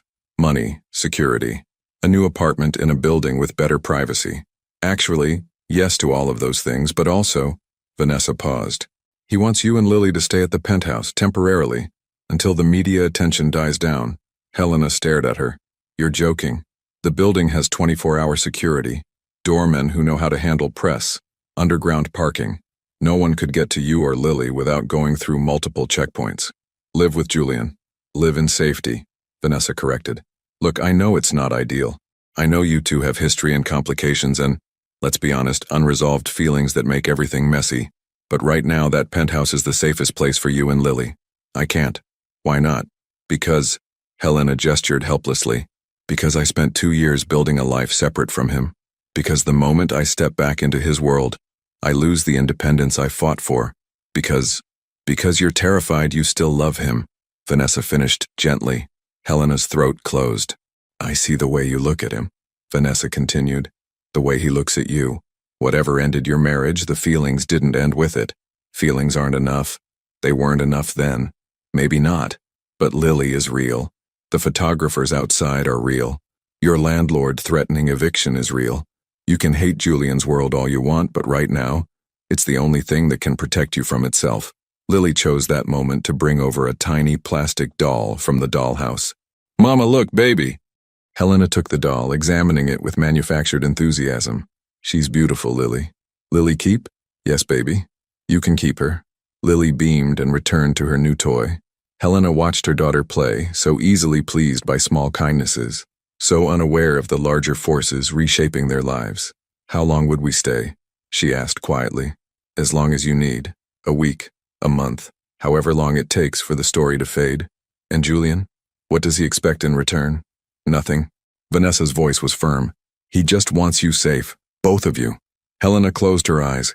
Every instinct screamed at her to refuse, to hold on to her pride, her independence, her carefully constructed boundaries. But Lily needed to go outside, needed routine, needed normalcy. And Helena couldn't give her that. Not here, not anymore. "I need to think about it," she said finally. "Of course. But Helena?" Vanessa stood, preparing to leave. "Don't think too long. Those photographers aren't going anywhere. And winter in Brooklyn with a toddler who can't go outside, that's not sustainable." She was right. Helena hated that she was right. After Vanessa left, Helena sat on the floor with Lily, playing with the expensive dollhouse she hadn't asked for, considering an offer she didn't want. Her phone, still turned off, sat on the counter. 53 missed calls, probably. Voicemails she couldn't bring herself to listen to. Among them would be Julian's voice. Apologizing, offering solutions, trying to fix what his mere existence in their lives had broken. Helena picked up her phone, turned it on. Notifications flooded in. Texts, calls, emails, news alerts. She ignored all of them and opened a new message to Julian. "We need to talk, not by text. Face to face." His response came within seconds. "When? Where? I'll come to you. Tomorrow, 8 p.m., after Lily's asleep. Come to the back entrance. I'll be there." Helena set the phone down and looked at her daughter, happily narrating a story about the tiny dolls in the tiny house. Tomorrow, she'd make a choice. Accept Julian's help and step back into his world, or refuse and watch her own world crumble from the outside pressure. Neither option felt like winning. Both felt like surrender. But for Lily's sake, Helena would choose the surrender that kept her daughter safe, even if it destroyed whatever was left of Helena's heart in the process. Julian arrived at exactly 8 o'clock, emerging from a black SUV with tinted windows that had been waiting in the alley behind Helena's building. He looked terrible. Helena watched from her third-floor window as he glanced up, scanning the building like he was memorizing escape routes. Even from this distance, she could see the shadows under his eyes, the slight dishevelment of his usually immaculate appearance. He looked like a man who hadn't slept in days. She buzzed him up. The knock came soft, careful not to wake Lily. Helena opened the door to find Julian standing in her hallway looking both familiar and foreign. He wore jeans. She couldn't remember the last time she'd seen him in jeans, and a sweater instead of his usual suits. Trying to look approachable, trying to look like someone who belonged in her world. "Hi," he said. "Come in." He stepped inside, and Helena was struck by how much smaller her apartment felt with him in it. Julian had always taken up space, not physically, but energetically. His presence commanded rooms, shifted atmospheres. Now he stood in her tiny living room, looking lost. "Is she asleep?" he asked, nodding toward the bedroom. "Out cold. She had a big day. We managed to get to the park during a shift change with the photographers. 20 minutes of freedom before they found us again." Julian's jaw tightened. "I'm sorry. I know you are." Helena gestured to the couch. "Sit, please." They sat at opposite ends, the distance between them calculated. Helena had rehearsed this conversation in her head approximately 200 times since texting him. None of her rehearsals included how surreal it would feel to have him here, in the space she'd built without him. "Vanessa came by," Helena started. "I know. She told me. She said you have a proposition." "Not a proposition. An offer. There's a difference." Helena raised an eyebrow. "Is there?" Julian leaned forward, forearms on his knees. "Helena, I'm not trying to control you or manipulate you into anything. I'm trying to keep you and Lily safe from a situation I created. You didn't create the paparazzi. I created the circumstances that made you newsworthy. If you hadn't been married to me, if you hadn't shown up at my party, if I hadn't—" He stopped. "This is my fault. Let me fix it. You can't fix everything with money and security teams, Julian. I know that. But I can fix this. The penthouse has security, privacy, space. You and Lily could stay there until the media moves on. No strings, no expectations, just safety." Helena studied him. "No expectations? None.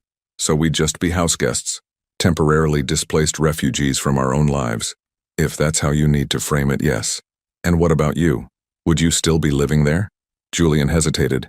"It's my home, but I could stay elsewhere if that's what you want. Hotels, one of the company apartments." "Don't be ridiculous. I'm not kicking you out of your own home." "Then what do you want?" Helena stood, pacing to the window. Outside, the photographers had thinned to 3 diehards, waiting for one more shot, one more angle. "I want my apartment back," she said quietly. "I want my privacy. I want Lily to be able to go to the park without being photographed. I want my life to be mine again. I know, but I can't have that. Not now. Maybe not for weeks." She turned to face him. "So yes, I'll accept your offer. We'll stay at the penthouse. But I need you to understand something, Julian. Okay, this isn't us getting back together. This isn't a second chance or a trial run or whatever romantic notion you might be harboring. This is me accepting help because my daughter's well-being comes before my pride. I understand. Do you? Because I saw how you looked at me on New Year's. I heard what you said. And I need you to know that whatever you're hoping might happen." "Helena," he stood, closing some of the distance between them. "I'm not expecting anything. I'm not hoping for reconciliation or romance or— I just want you safe, both of you. That's all." She searched his face for deception and found only exhaustion and something that looked like genuine fear. "When would we move?" she asked. "Whenever you're ready. Tomorrow. Tonight if you want. Tomorrow. I need to pack. Say goodbye to this place properly." She looked around the small apartment, the first home that had been truly hers. "I need one more night." Julian nodded. "I'll have a car waiting at 7 a.m. Back entrance. I'll handle the move personally." "You don't have to." "I want to. Please." The please undid something in Helena's chest. Julian Mercer didn't say please often, didn't ask when he could demand, didn't defer when he could direct, but he was asking now. "Okay," she said softly. 7 a.m. He moved toward the door, then stopped. "Helena, thank you for trusting me with this. I'm not sure I do trust you, but I trust that you care about Lily. That's enough for now." Something flickered in his expression. Hurt, maybe, or understanding. That's fair. After he left, Helena stood in her silent apartment and let herself cry. Quiet tears she'd been holding back for days. Not for the photographers or the headlines or the loss of privacy, but for the girl she'd been when she first moved into this apartment. The one who'd thought she could build a whole life separate from Julian Mercer. The one who'd believed that loving her daughter would be enough to fill all the spaces he'd left empty. That girl was gone now, and tomorrow Helena would pack up the life she'd tried to build and move it into the shadow of the life she'd escaped. The move happened with military precision. At 6:45 a.m., 3 black SUVs pulled into the alley. Julian emerged from the first one with a security team that looked like they could invade a small country. They swept the building, confirmed the photographers were at the front entrance, and gave the all clear. Helena had packed essentials only: clothes, toys, Lily's favorite books, the stuffed rabbit. Everything else could stay. Julian carried the boxes himself while 2 security guards ran interference. Helena carried Lily, who was delighted by the early morning adventure and kept asking about the big cars. The drive to Tribeca took 20 minutes. Lily fell asleep halfway through, her head heavy on Helena's shoulder. Julian sat in the front passenger seat, occasionally glancing back, making sure they were okay. Each look felt like a question Helena didn't know how to answer. They entered the building through underground parking. No photographers, no cameras, just blessed, silent privacy. The elevator ride up felt eternal. Helena remembered this elevator, remembered riding it the first time Julian brought her to the penthouse, remembered thinking she'd won the lottery, not because of the wealth, but because of the man standing beside her. The doors opened to the private hallway. Julian unlocked the penthouse door and stepped aside. "Welcome home," he said, then immediately winced. "I mean, welcome, just welcome." Helena stepped inside carrying her sleeping daughter. The penthouse looked exactly the same, and completely different. Same furniture, same view, same art on the walls, but the energy was different now, less sterile. Julian had added things: a blanket thrown over the couch, books on the coffee table, evidence of actual living instead of just existing. "I set up the guest room for Lily," Julian said, leading her down the hallway. "But if you want her closer to you, the office is right next to the master bedroom. We could convert it. The guest room is fine." He opened the door to reveal a space transformed. Gone was the minimalist guest room she remembered. Now there was a toddler bed with princess sheets, a bookshelf already stocked with age-appropriate books, a toy chest, a nightlight shaped like a moon, stuffed animals arranged on the bed. "I might have gone overboard," Julian admitted. "Vanessa helped. Well, supervised. I did the actual shopping." Helena laid Lily gently on the bed, tucking her under the covers. Her daughter didn't stir, exhausted from the week's chaos. "It's perfect," Helena whispered. They stood side by side watching Lily sleep, and Helena felt the crushing weight of déjà vu. This could have been their life, should have been their life, if only they'd wanted the same things. "Your room is across the hall," Julian said quietly. "I put your boxes in there. Take your time settling in. I'll be in my office if you need anything." He started to leave. "Julian?" He turned. "Where are you sleeping?" "The couch, it's comfortable. I've done it before during late work nights." "This is your home. You shouldn't be sleeping on the couch." "It's fine, Helena, really. It's a 4-bedroom penthouse. Surely we can figure out sleeping arrangements that don't involve you being uncomfortable in your own space."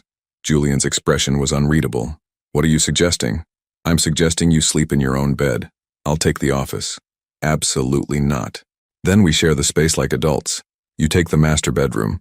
I'll take the guest room next to Lily. We establish boundaries and stick to them." "Helena, I'm not negotiating on this. If I'm staying here, we do it in a way that doesn't make you a guest in your own home." He studied her for a long moment. "Okay, but if you're uncomfortable at any point, I'll tell you, I promise." After Julian left to take a work call, Helena explored her new temporary home. The master bedroom looked different too, less austere.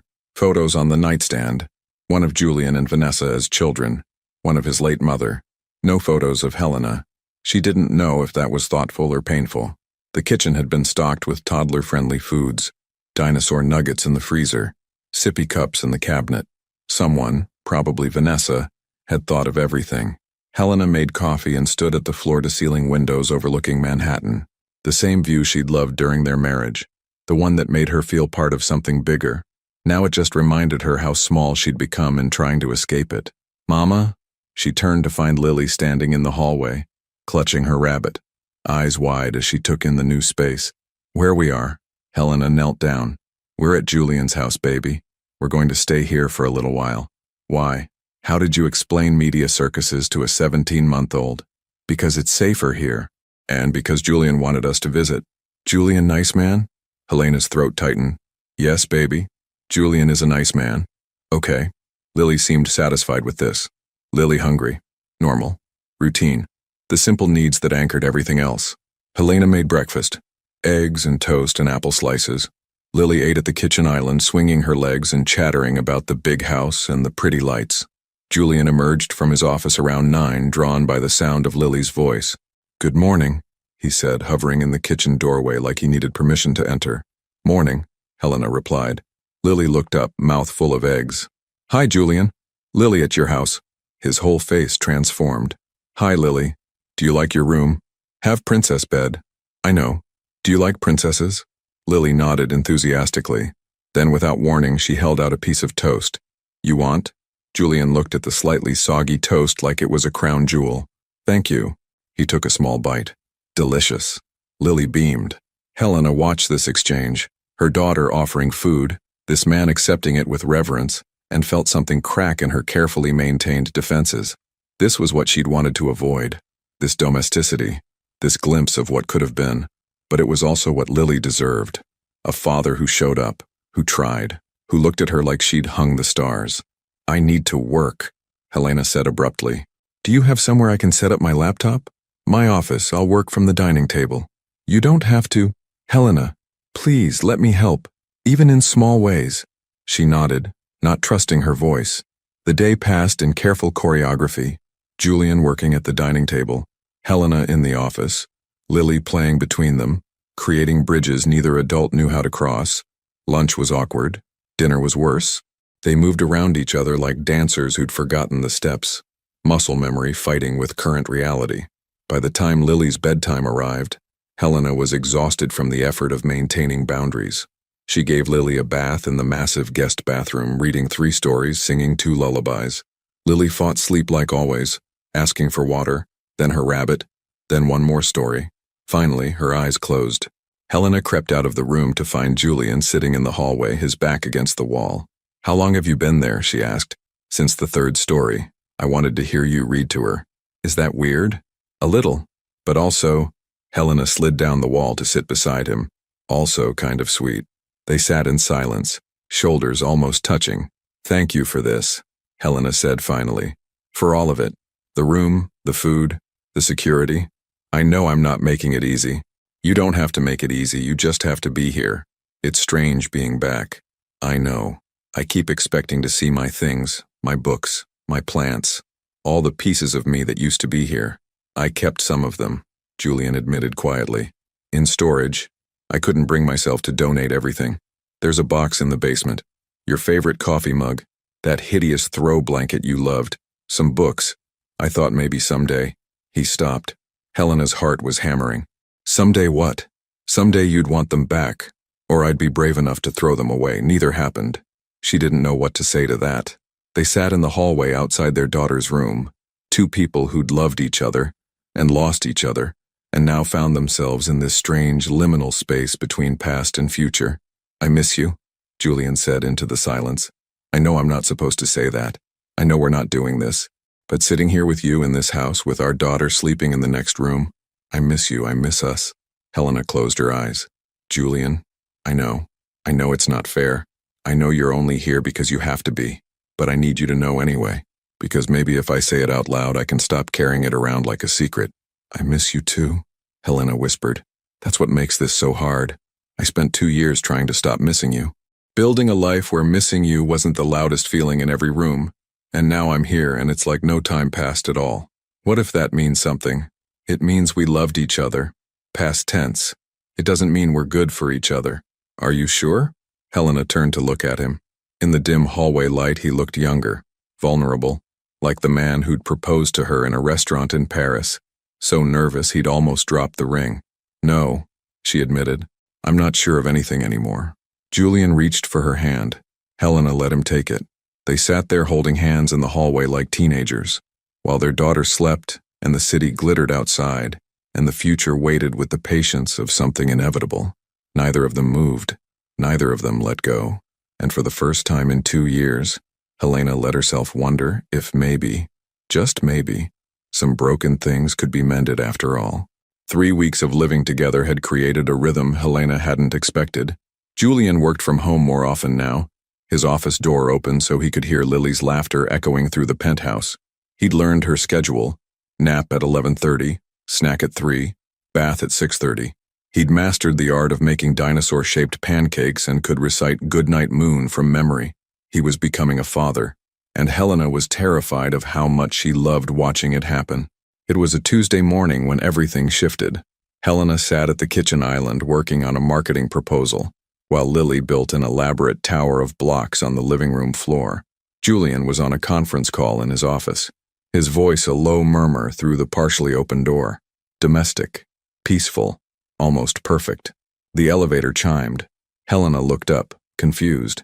They weren't expecting anyone. Security was supposed to call before sending anyone up. The doors opened to reveal a woman in a cream-colored coat and designer boots, her blonde hair styled in perfect waves. She stepped into the penthouse like she owned it. "Julian," she called out. "Darling, your secretary said you were working from home. I hope you don't mind me just—" She stopped mid-sentence, her eyes landing on Helena, then on Lily. The woman's expression cycled through surprise, confusion, and something that looked like calculation. "Oh," she said. "You must be the—" She paused delicately. "The situation." Helena stood slowly. "Excuse me?" Julian's office door opened. He emerged, phone still to his ear, then froze when he saw their visitor. "I'll call you back," he said into the phone, hanging up without waiting for a response. "Vivian, what are you doing here?" Vivian. The name hit Helena like ice water. Julian's ex-fiancée from before they'd met. The woman he'd almost married before breaking it off 6 months before the wedding. He'd told Helena about her once years ago. A brief relationship that ended amicably. Both of them too focused on their careers. Both relieved when it ended. Vivian smiled, but it didn't reach her eyes. "I was in the neighborhood. Thought I'd stop by. But I can see you're busy." Her gaze swept over Helena's casual clothes, the scattered toys, Lily's sticky hands. "This is Helena," Julian said, moving to stand between them. "And our daughter, Lily. So the rumors are true." Vivian's voice was light, but Helena heard the edge. "You have a secret, child. How very scandalous." "She's not a secret," Julian said, his voice tight. "Not anymore." "Block," Lily announced from the floor, oblivious to the tension. She toddled over to Julian, holding up her creation. "Look! Big tower!" Julian immediately crouched down. "That's amazing, Lily. The biggest tower yet." Lily beamed, then noticed Vivian. "Who that?" "An old friend," Julian said carefully. "Say hi." Lily studied Vivian with the brutal honesty of toddlers. "Pretty lady?" Vivian's expression softened slightly. "Thank you, sweetheart. You're quite pretty yourself." Helena watched this exchange, feeling like an intruder in a scene she didn't understand. Julian and Vivian had history, shared references, a comfort with each other that came from time and intimacy. "I should let you get back to—" Vivian gestured vaguely at the domestic scene. "Whatever this is." "Julian, call me. We need to discuss the Singapore deal. Marcus wants your input before Friday." "I'll call," Julian said. Vivian moved toward the elevator, then paused. "It was lovely to meet you, Helena. And Lily. What a beautiful family you're building." The words sounded sincere. The subtext felt like a knife. After she left, silence filled the penthouse. "Who was that really?" Helena asked quietly. Julian ran a hand through his hair. "Exactly who I said. Vivienne Laurent. We were engaged 10 years ago. It ended before we got married. Now we're business associates. She's a partner at Laurent Investments. We occasionally collaborate on deals. You didn't mention she was still in your life, because she's not. Not in any meaningful way. She has elevator access to your penthouse, Julian." He closed his eyes. "A few people do. Business partners, family. She's not anything to me, Helena. She called you darling. That's just how she talks. It means she's comfortable here. Comfortable with you. Comfortable enough to just show up." Lily, sensing tension, came over and grabbed Helena's leg. "Mama? Sad?" Helena picked her up, needing the weight of her daughter to anchor her. "No, baby. Mama's fine." But she wasn't fine. She'd spent 3 weeks in this penthouse falling back into patterns with Julian, morning coffee together while Lily ate breakfast, shared glances over their daughter's head, hands brushing when they both reached for the same toy, the way he'd started touching her lower back when he passed behind her in the kitchen, small intimacies that felt like they were rebuilding something. Now Vivian had appeared, perfectly polished and professional, reminding Helena that Julian had a whole life she wasn't part of. Business deals and partnerships and beautiful ex-fiancés who called him darling and had elevator access. "I need to take Lily to the park," Helena said abruptly. "Helena, we need air. We've been cooped up for days. The photographers—" "I don't care about the photographers. I need out of this apartment." She grabbed Lily's coat, her hands shaking. Julian watched helplessly as she bundled their daughter up, grabbed the stroller from the closet. "Let me come with you," he offered. "No, Helena, please. Let's talk about this." "There's nothing to talk about. You have business associates, ex-fiancés who drop by, a life that exists separate from us. I get it. That's not what this is. Isn't it?" Helena turned to face him. "You wanted me here to protect us from media attention. Well, mission accomplished. The story's dying down. Maybe it's time Lily and I went back to Brooklyn." Julian's face went pale. "You want to leave? I want to remember why I left in the first place, before I make the mistake of forgetting again." She left before he could respond, before she could see the hurt in his expression, before she could change her mind. The park was blessedly empty on a Tuesday morning. Helena pushed Lily on the swings, watching her daughter's delighted squeals, trying to focus on this moment instead of the chaos in her head. A photographer appeared after 20 minutes, but Helena ignored him. Let them take pictures. She was tired of hiding. "Mama, higher!" Lily demanded. Helena pushed higher, and Lily's laughter filled the air. This was real. This mattered. Her daughter's joy, her safety, her future. Not Julian's ex-fiancés or business deals or the complicated web of his life. But even as Helena told herself this, she couldn't stop thinking about how Julian had looked crouching down with Lily, how natural he'd become at fatherhood, how right it felt to have him there, how much it would hurt to leave again. Her phone buzzed. A text from Cassidy. "Turn on the news." Helena's stomach dropped. She pulled out her phone, opening a news app. The headline made her blood run cold. "Mercer moving on? Billionaire spotted with ex-fiancé while baby mama in residence." Below it, a photo. Julian and Vivienne in what looked like a restaurant, laughing over wine glasses. The caption claimed it was from last night. Last night when Julian said he was working late at the office. Helena's hands trembled. She looked at Lily, obliviously happy on the swings, and felt something inside her crack. She'd been so stupid, so ready to believe that this time would be different, that Julian had changed, that they could build something new from the wreckage of their marriage. But people didn't change. Not really. Helena pulled Lily from the swing, ignoring her protests, and headed back to the penthouse. She needed to pack, needed to get out before she made the mistake of staying. When she entered, Julian was pacing the living room, phone in hand. He looked up when they entered, relief flooding his face. "Thank God. I was about to send security to find you." "Don't bother." Helena unstrapped Lily from the stroller. "We're leaving." "What? Why?" She held up her phone, showing him the article. Julian's expression shifted from confusion to horror. "Helena, that photo is from 3 months ago, before you even came to the New Year's party.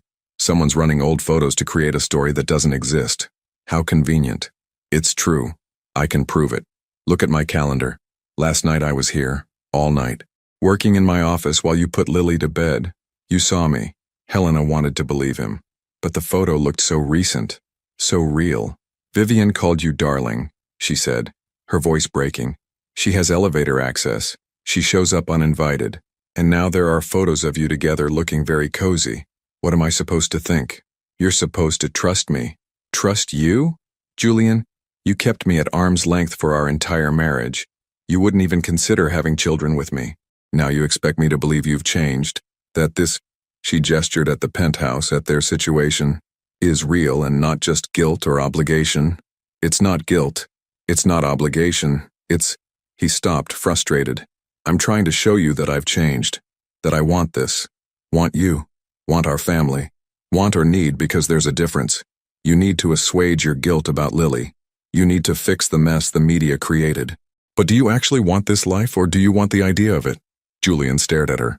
"You really believe that? After these 3 weeks? After watching me learn to be her father? After—" His voice dropped. "After the way I look at you?" Helena's throat tightened. "I don't know what I believe anymore." Lily, confused by the raised voices, started to cry. Helena immediately scooped her up, soothing her automatically. "Don't leave," Julian said quietly. "Please, stay. Let me prove the photo is old. Let me prove that I'm serious about this. And then what? We play house until the next crisis? Until the next beautiful woman from your past shows up? Until you realize that this life, the messy, unglamorous reality of parenthood, isn't what you actually wanted?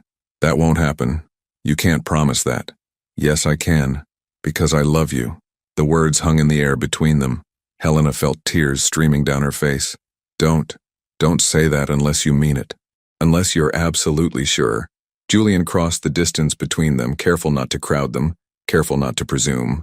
I've loved you since the day you walked into that charity auction. I loved you through our marriage.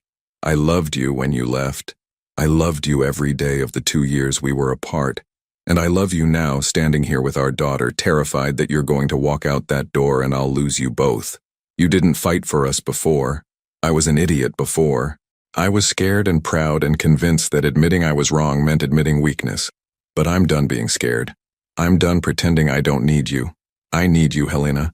And Lily needs both of us. Helena looked at him, really looked at him, at the man who'd learned to make dinosaur pancakes and memorize bedtime stories, who'd kept her things in storage for 2 years because he couldn't let go, who looked at their daughter like she'd given his life meaning. The photo is really old? She whispered. 3 months old, I'll prove it. I'll get my calendar, my emails, security footage from last night showing me here. Whatever you need. I need to know you're not going to break my heart again. I can't promise I won't make mistakes. I can't promise I won't screw up at fatherhood or say the wrong thing or struggle with this new life we're building. But I can promise I'll never stop trying. I'll never stop fighting for us. And I'll never ever walk away. Lily had stopped crying and was watching them both with wide eyes. Mama cry? Julian cry? Neither of them had realized they were both crying. Julian reached out slowly, carefully, asking permission. Helena let him cup her face, let him wipe her tears with his thumb. Stay, he whispered. Please stay. Helena closed her eyes, feeling the weight of Lily in her arms, the warmth of Julian's hand on her face, the terrifying possibility of choosing hope over fear. Okay, she breathed. I'll stay. Julian's relief was palpable. He rested his forehead against hers, careful not to crush Lily between them. Thank you, he whispered. They stood like that, broken, healing, together, while their daughter watched, and the city sprawled beyond the windows and the future waited with the patience of something hard-won and precious. This wasn't a happy ending, but it was a beginning, and sometimes that was enough. 5 months had transformed everything. Lily was now 22 months old, speaking in full sentences and developing opinions about everything from what shoes to wear to which story Julian should read at bedtime. She called him Dada now, had started 3 months ago casually, like she'd always known that's what he was. The first time she'd said it, Julian had cried. Helena and Julian had fallen into a life that looked almost normal from the outside. Breakfast together, shared custody of bedtime routines, occasional dinners after Lily slept, where they'd talk about everything and nothing, slowly rebuilding the intimacy they'd lost.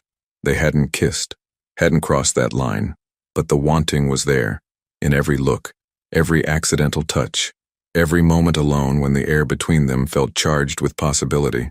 Helena had moved her things from the guest room to the master bedroom 2 months ago. They still slept on opposite sides of the massive bed, a careful distance maintained. But sometimes Helena would wake to find Julian's hand reached across the space between them, like even in sleep he was trying to close the gap. The media had moved on. New scandals, new stories. The photographers had disappeared. Life had become quiet, peaceful, almost perfect. Then came the letter. It arrived on a Wednesday afternoon. Helena found it in the mail Julian's assistant had sorted, a thick envelope with a London postmark and an embossed law firm letterhead. She shouldn't have opened it. It was addressed to Julian, but something about it made her hands shake. Inside was a job offer, Senior Vice President of International Operations for Whitmore Capital, based in London. 3-year contract. Salary that made Helena's eyes widen. Complete relocation package, the opportunity of a lifetime, and a decision that would tear apart everything they'd built. Helena was still staring at the letter when Julian came home, Lily riding on his shoulders and giggling about the horsey ride. He saw her face and immediately set Lily down. What's wrong? Helena handed him the letter. She watched his expression change as he read. Surprise, consideration, something that might have been excitement before he remembered to hide it. Helena, don't. She held up a hand. Don't explain. Don't justify. Just tell me the truth. Did you apply for this? Julian closed his eyes. 3 months ago. Before everything. Before he gestured between them. It was a contingency. A backup plan if things didn't work out here. A backup plan, Helena repeated numbly. You were planning your exit. No, I was protecting myself. There's a difference. Is there? Because from where I'm standing, it looks like you kept one foot out the door, just in case this family thing didn't work out. Lily, sensing tension, came over and grabbed Helena's hand. Mama, play blocks? In a minute, baby, Helena said, her voice strained. Julian crouched down to Lily's level. Hey, sweetheart, why don't you go watch your show? The one with the singing animals? Okay, Dada. Lily toddled off to the living room. The moment she was out of earshot, Julian stood. I'm not taking it. You haven't even considered it. There's nothing to consider. My life is here. You're here. Lily's here. But you want it. Helena could see it in his eyes. This is exactly the kind of opportunity you've spent your career building toward. International operations. Running an entire division. It's everything you wanted. I want you more. Do you? Or do you want the idea of us? Because when I look at this letter, I see a man who was hedging his bets. A man who wasn't sure if playing house with his ex-wife and surprise daughter was going to be enough long-term. Julian's jaw tightened. That's not fair. Isn't it? You applied 3 months ago, Julian. We'd been living together for 3 weeks. Lily had just started calling you Dada, and you were already planning your escape route. It wasn't an escape route. Then what was it? Insurance. His voice rose. Insurance against the possibility that you'd wake up one day and realize you made a mistake. That I wasn't enough. That this life wasn't enough. Because that's what happened before, Helena. You left me because I wasn't enough. The confession hung between them, raw and painful. Helena felt tears burning her eyes. I left because you wouldn't meet me halfway. Because you refused to even consider the thing I needed most. And I gave it to you. We have Lily. We have this family. I changed everything about my life for you. No one asked you to change everything. I asked you to want what I wanted. To choose me the way I chose you. I am choosing you. I'm turning down this job. I'm staying here. Are you? Or are you resenting me for it? Because I can see it in your face, Julian. You want this position. And if you stay for me, for us, eventually you'll hate us for it. Julian was silent for a long moment. When he spoke, his voice was quiet. What do you want me to say? I want you to be honest. Do you want to go to London? Professionally, yes. It's an incredible opportunity. And personally? Personally, I want to stay here. With you. With Lily. Even if it costs you everything you've worked for? It's not costing me everything, it's... He stopped. I don't know how to answer that without it sounding wrong. Helena laughed bitterly. That's because there is no right answer. If you go, you lose us. If you stay, you lose the career you've built your entire identity around. Either way, someone loses. So what are you saying? That I should take the job? I'm saying... Helena's voice broke. I'm saying I don't want to be the reason you give up your dreams. I did that once. I stayed in our marriage giving up mine. It destroyed me. I won't do that to you. Helena, and I won't uproot Lily to London. She's finally settled, happy. She has routines and favorite parks and she has a home here. Then come with me. We can make London work. International schools. A flat in a good neighborhood. Weekend trips to Paris. Stop. Helena held up her hand. Stop trying to solve this like it's a business problem. This isn't about logistics, it's about what we both need, and maybe... Her throat tightened. Maybe what we need is incompatible. Don't say that. Why not? It was true before. It's true now.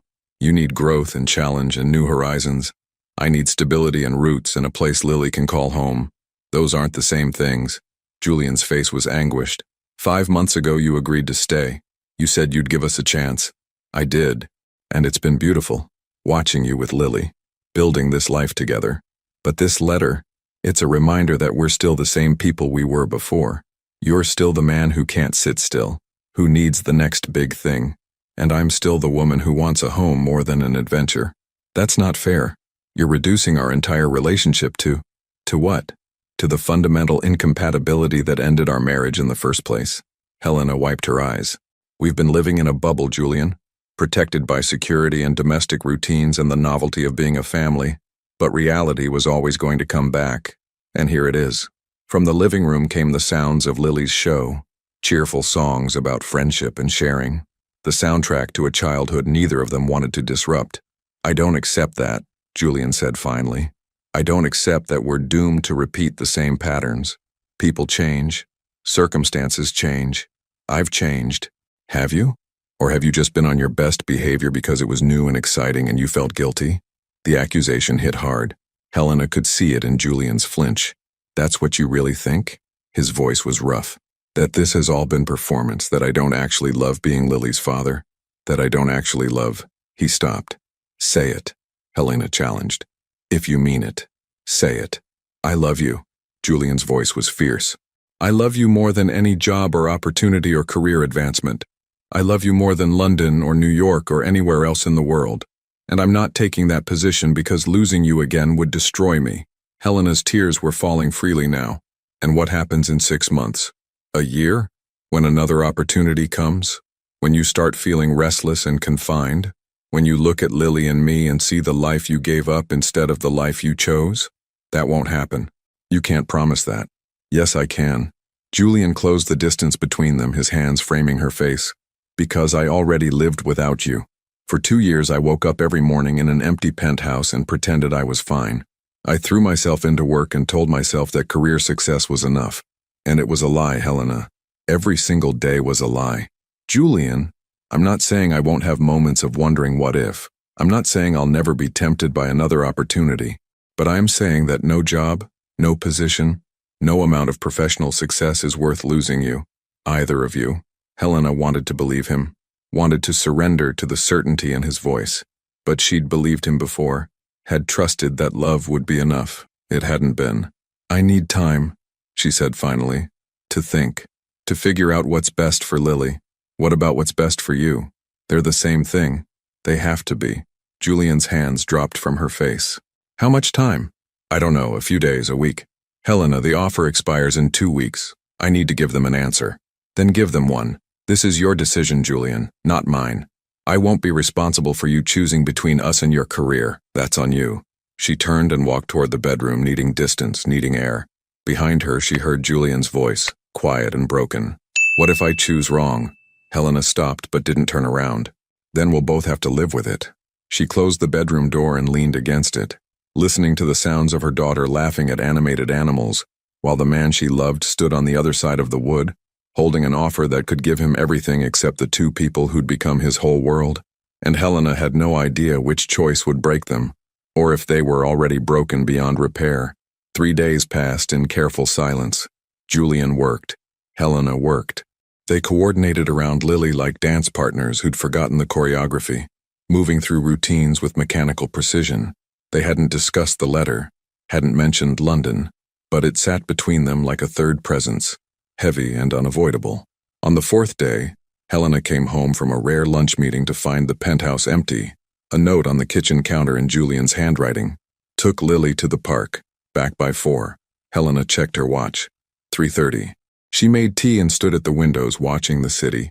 Somewhere out there, Julian was pushing their daughter on a swing, making her laugh, being the father he'd never thought he wanted, the father he'd become despite himself. Her phone buzzed. A text from Cassidy.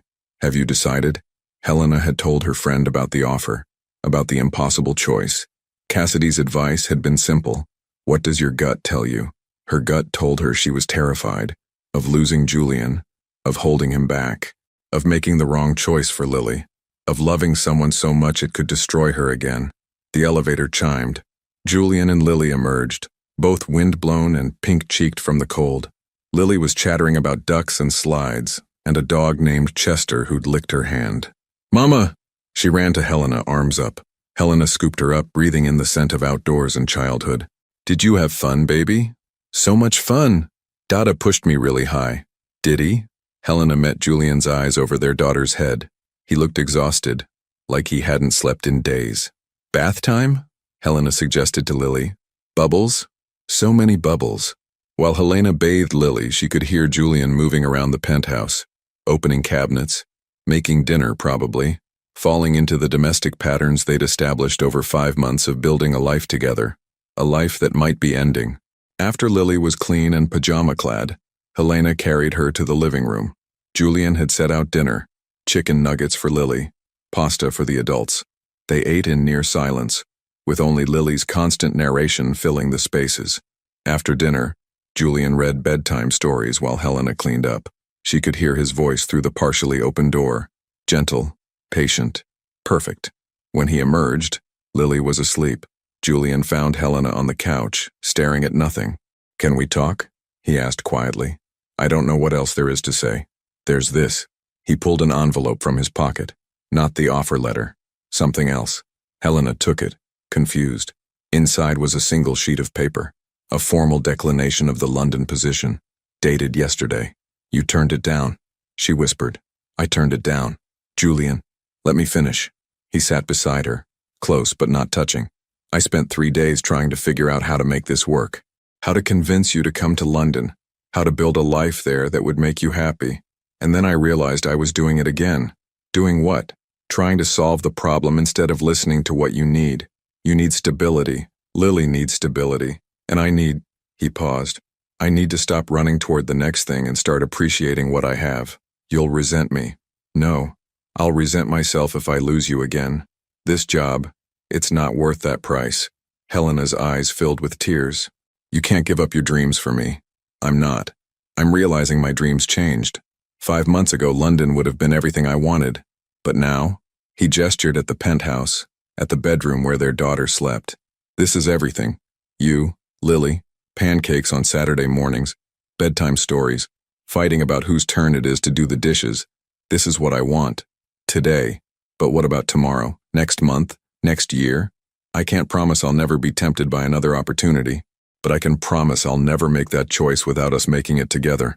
As a family, as partners. He took her hand.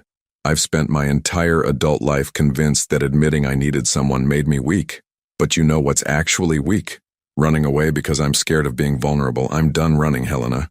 Helena looked at their joined hands. At this man who'd learned to make dinosaur pancakes and memorize picture books. Who'd kept her belongings for 2 years because he couldn't let go. Who was choosing them over everything he'd built his identity around. What if it's not enough? She whispered. What if we try this, and it still doesn't work?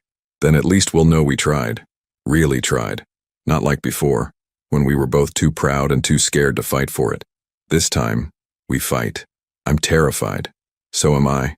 Julian lifted her hand to his lips, kissing her knuckles gently. But I'd rather be terrified with you than safe without you. Helena felt something in her chest crack open. All the fear, all the protection, all the walls she'd built to keep from being hurt again. I love you, she said. I never stopped loving you, even when I hated you, even when I was trying to build a life without you. I loved you through all of it. Julian's breath caught. Helena, I'm scared you'll break my heart again. I'm scared I'll disappoint you. I'm scared Lily will get caught in the middle if we can't make this work. But I'm more scared of not trying, of walking away and spending the rest of my life wondering what if. So you'll stay? Really stay? Not as a temporary arrangement, but as your family, Helena finished. If you'll have us. Julian cupped her face in his hands, his thumbs wiping away her tears. I've wanted nothing else since the moment you walked into my New Year's party carrying our daughter. Then kiss me already. He smiled. That rare, genuine smile she'd fallen in love with 7 years ago. Thought you'd never ask. The kiss was soft at first, tentative, like they were both afraid of breaking whatever fragile thing they'd built. Then Helena's hand slid into his hair and Julian pulled her closer, and the kiss deepened into something that felt like coming home and starting over all at once.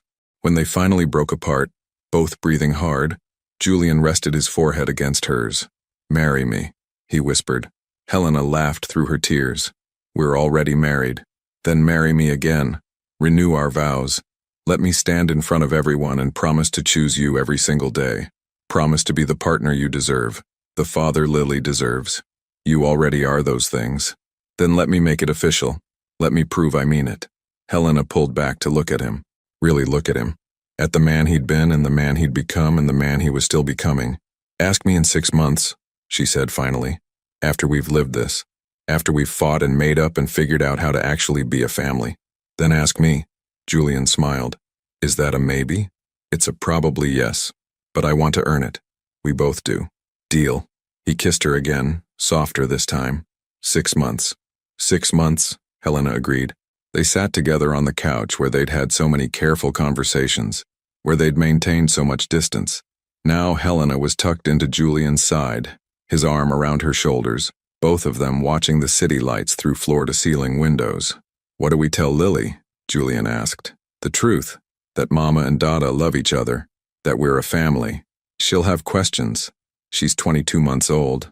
Her biggest question will be whether she can have ice cream for breakfast. Julian laughed, the sound rumbling through his chest. Fair point. They sat in comfortable silence for a while. Then Julian spoke again. Thank you. For what? For giving me a second chance. For bringing Lily to my New Year's party. For staying when I gave you every reason to leave. For, his voice caught, for still loving me after everything. Helena turned to face him. I think some people are meant to find each other, no matter how many times they get it wrong, no matter how much time passes. We just needed to grow enough to deserve each other. Are we there yet? I think we're getting there. One dinosaur pancake at a time. Julian pulled her close and Helena let herself sink into his embrace. Let herself believe that this time, they'd get it right. Because they'd both learned the hard lessons. Both grown. Both chosen each other when it would have been easier to walk away. And that had to count for something. That had to be enough. Outside, the city continued its endless rhythm. Inside, a family knit itself back together with patience and hope, and the kind of love that survives everything, even itself. It wasn't a fairy tale ending. It was better. It was real. 18 months later, the summer sun streamed through the windows of the Brooklyn brownstone, catching dust motes in its golden light. Helena stood in the kitchen, her kitchen now truly hers, watching Julian attempt to wrangle a 3-year-old who had very strong opinions about wearing shoes. Lily, we've discussed this, Julian said, with the patience of a man who'd had this exact conversation 47 times. The park requires shoes. But feet like freedom, Lily announced, wiggling her toes for emphasis. Helena bit back a smile. Their daughter had inherited Julian's stubbornness and her own creativity. The combination was formidable. How about a compromise? Julian crouched to her level. Sandals? They're almost like being barefoot. Lily considered this with the gravity of a Supreme Court justice. Pink sandals? The pink ones it is. Crisis averted. Julian looked up at Helena and grinned. That smile still did things to her heart. They'd moved into the brownstone 4 months ago, not back to Helena's old Brooklyn apartment. Too many memories of being trapped by photographers, and not staying in the Tribeca penthouse. Too much of Julian's old life. Before Lily, before them. Something new, something theirs. The brownstone had a backyard where Lily could play, a neighborhood with other families, a coffee shop on the corner where Helena worked some mornings while Lily attended her twice-weekly playgroup. Julian had restructured his role at Mercer Capital, bringing on a co-CEO to handle day-to-day operations while he focused on strategic planning. It meant fewer hours, more flexibility, more time for park visits and bedtime stories in the small moments that made up a life. He'd turned down 2 more international offers in the past year. Each time he'd discussed it with Helena first. Each time, the decision had been easier. Ready? Julian asked, Lily now successfully sandaled and bouncing with excitement. Almost. Helena grabbed the diaper bag. Still necessary, though Lily was mostly potty trained and very proud of it. Did you pack snacks? Apple slices, cheese crackers, and those pouches she likes. Water? 2 sippy cups. Sunscreen? Julian held up the bottle. Already applied. SPF 50. We're professionals now. Helena laughed. They were. Somehow, impossibly, they'd become those parents. The ones who remembered snacks and sunscreen and had opinions about the best playground equipment. The park was crowded with weekend families. Lily immediately spotted her best friend, a little boy named Marcus who lived 3 doors down. Marcus! She took off running, Julian jogging behind to keep up. Helena found an empty bench and watched her family. Julian pushed both kids on the swings, making them shriek with laughter. Other parents nodded at him in recognition, not because he was Julian Mercer, billionaire investor, but because he was Lily's dad, the one who showed up every weekend without fail. He'd become part of the community, part of this life. Her phone buzzed. A text from Vanessa. Dinner tonight still on? I'm bringing someone I want you to meet. Helena smiled. Vanessa had been dating a marine biologist for 3 months. It was getting serious. Can't wait. 7 p.m.? Perfect. Tell my brother to make that pasta thing he does. Helena looked up to find Julian heading toward her, Lily riding on his shoulders. Vanessa's coming for dinner, Helena said. She's bringing her boyfriend. The fish guy? Marine biologist. Right. Should I be intimidated? Absolutely. Vanessa says he's brilliant and kind and makes her laugh. So the opposite of every man she's dated before. Exactly. Julian set Lily down, and she immediately ran back to the sandbox. He sat beside Helena, their thighs touching, his arm draping naturally across her shoulders. "I have news," he said. Helena's stomach clenched. News could be anything. Good, bad, complicated. "The Singapore deal finally closed," Julian continued. "Griffin called this morning, it's done." Helena relaxed. "That's wonderful. You've been working on that for months." 11 months. "But it means a significant bonus. I was thinking," he paused. "I was thinking we could use it for the wedding." Helena turned to look at him. "Julian Mercer, are you proposing to me on a park bench while our daughter eats sand?" "She's not eating sand. She's building a—" He glanced over. "Okay, she's eating sand. Lily, no eating sand." Lily looked up guilty and went back to building. Julian turned back to Helena. "I asked you to give me 6 months. It's been 18. I've been patient. But I'm done waiting." He pulled a small box from his pocket. Helena's breath caught. "I know we're already married," Julian said softly. "I know technically this is redundant, but I want to do it right this time. I want to stand in front of our family and friends and promise to choose you every single day. Promise to be the partner you deserve, the father Lily deserves, the man I've been trying to become." He opened the box. Inside was a ring, not the massive diamond from their first engagement. Something simpler, more elegant. A sapphire surrounded by small diamonds. "Sapphire?" Helena whispered. "My birthstone." I paid attention this time. Julian took her hand. "Helena Brooks Mercer, will you marry me again? Will you let me spend the rest of my life proving that I meant every promise I made 18 months ago?" Helena felt tears streaming down her face. Around them, the park continued its chaos. Children screaming, dogs barking, the normal, beautiful mess of life. "Yes," she said. "Yes, I'll marry you again." Julian slipped the ring on her finger. It fit perfectly and kissed her. Not the careful kisses of their early reconciliation. The real thing. Deep and certain and full of promise. When they broke apart, Lily was standing in front of them, hands on her hips. "Why Mama crying?" she demanded. "Happy tears, baby," Helena said, pulling her daughter into her lap. "Dada asked Mama to marry him, but you already married," Lily said, confused. "We're going to do it again," Julian explained. "A big party, with cake and dancing, and you get to wear a fancy dress." Lily's eyes went wide. "A princess dress?" "The most princess dress we can find," Helena promised. "And I can bring Marcus?" Julian laughed. "Sure, Marcus can come." Lily seemed satisfied with this and ran back to her friend to share the news. Helena leaned into Julian's side, admiring the ring on her finger. "When were you thinking? Fall? October, maybe? Not too hot, not too cold, leaves changing, that kind of thing. Romantic. I have my moments." They sat together watching Lily play, planning a wedding, building a future. The same bench, the same park, but everything different now. "Do you ever regret it?" Helena asked quietly. "Turning down London? The other offers? The life you could have had?" Julian was quiet for a moment. "I regret a lot of things. Wasting 2 years being too proud to fight for us. Not being there when Lily was born. Missing her first steps, her first words. But turning down those jobs?" He shook his head. "Never. Not once. Not even at 3 a.m. when she's screaming about monsters under her bed? Especially not then." He kissed her temple. "This life, messy and loud and unpredictable, it's the one I choose. Every day, I choose this." "Me too," Helena whispered. They stayed until Lily was exhausted, running on fumes and demanding to be carried. Julian hoisted her onto his shoulders for the walk home, and she promptly fell asleep, her head resting on his. Back at the brownstone, Julian transferred their sleeping daughter to her bed, the big girl bed she'd insisted on when they moved. Helena stood in the doorway watching him tuck her in, adjust her stuffed rabbit, kiss her forehead, the same ritual every night, never getting old. In their bedroom, the master bedroom of their brownstone, decorated with a mix of both their tastes, Helena changed into comfortable clothes while Julian did the same. They'd fallen into routines, good ones. Helena working from home 3 days a week, Julian coming home by 6 unless absolutely necessary. Family dinners, shared bedtime routines, weekend mornings in bed while Lily watched cartoons in the living room. A life.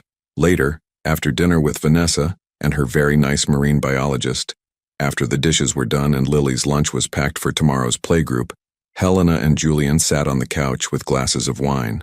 "Vanessa's happy," Helena observed. "She is. Think he's the one? Maybe. They're good together." Julian pulled Helena closer. Speaking of being good together, have you thought about the wedding, what you want? Small, Helena said immediately. Just family and close friends. Nothing like before. Their first wedding had been elaborate. 200 guests. A venue that cost more than most people's houses. Everything perfect and impersonal. Small works for me, Julian agreed. What else? Lily as flower girl, obviously. Vanessa as maid of honor. Your mom's wedding ring incorporated somehow. She'd want that. Julian's mother had passed when he was 25. She would have loved Lily, would have loved seeing her son become a father.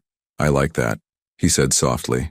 They planned in comfortable murmurs, argued gently about whether to have the ceremony in the brownstone's backyard or rent a small venue, debated the merits of a DJ versus a string quartet. Normal couple things, future things. Eventually, Helena set down her wine glass and turned to face Julian fully.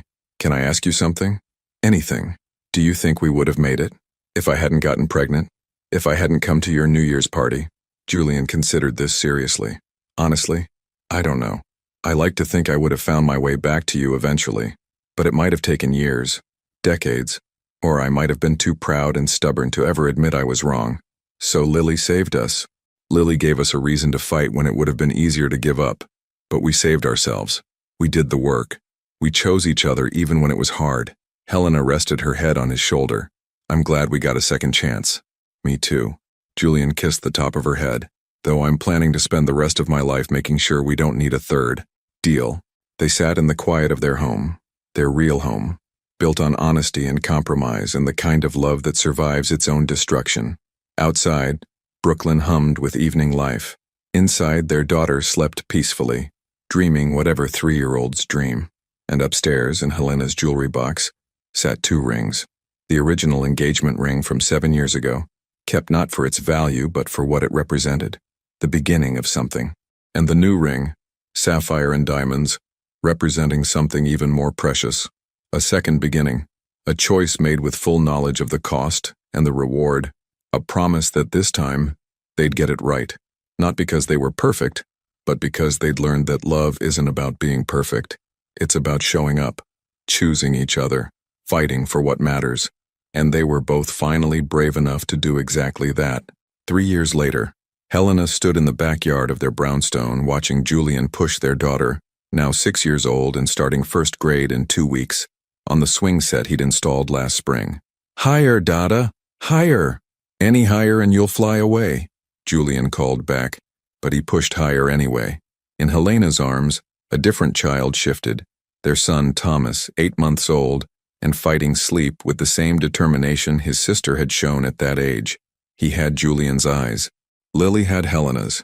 Both had the best parts of them both. Julian had been there for every moment of this pregnancy, every appointment, every middle-of-the-night craving, the 42-hour labor that had terrified them both. He'd held Helena's hand through all of it and wept when Thomas was born. Lily had been fascinated by her baby brother. Still was. Currently practicing her reading by showing him picture books and explaining the plots in great detail. Mama! Lily jumped off the swing mid-motion, giving Helena a heart attack, and landed perfectly. Can Thomas come play? He's a little young for swings, baby. But he wants to. Look, he's smiling. Thomas was in fact smiling. A gummy, drooly smile that made Helena's heart melt. Tell you what, Julian said, scooping up his daughter. How about we all go inside for ice cream? It's almost dinner time, but I think we can break the rules today. Ice cream before dinner? Lily's eyes went wide. Are you sick? Julian laughed. No, just feeling rebellious.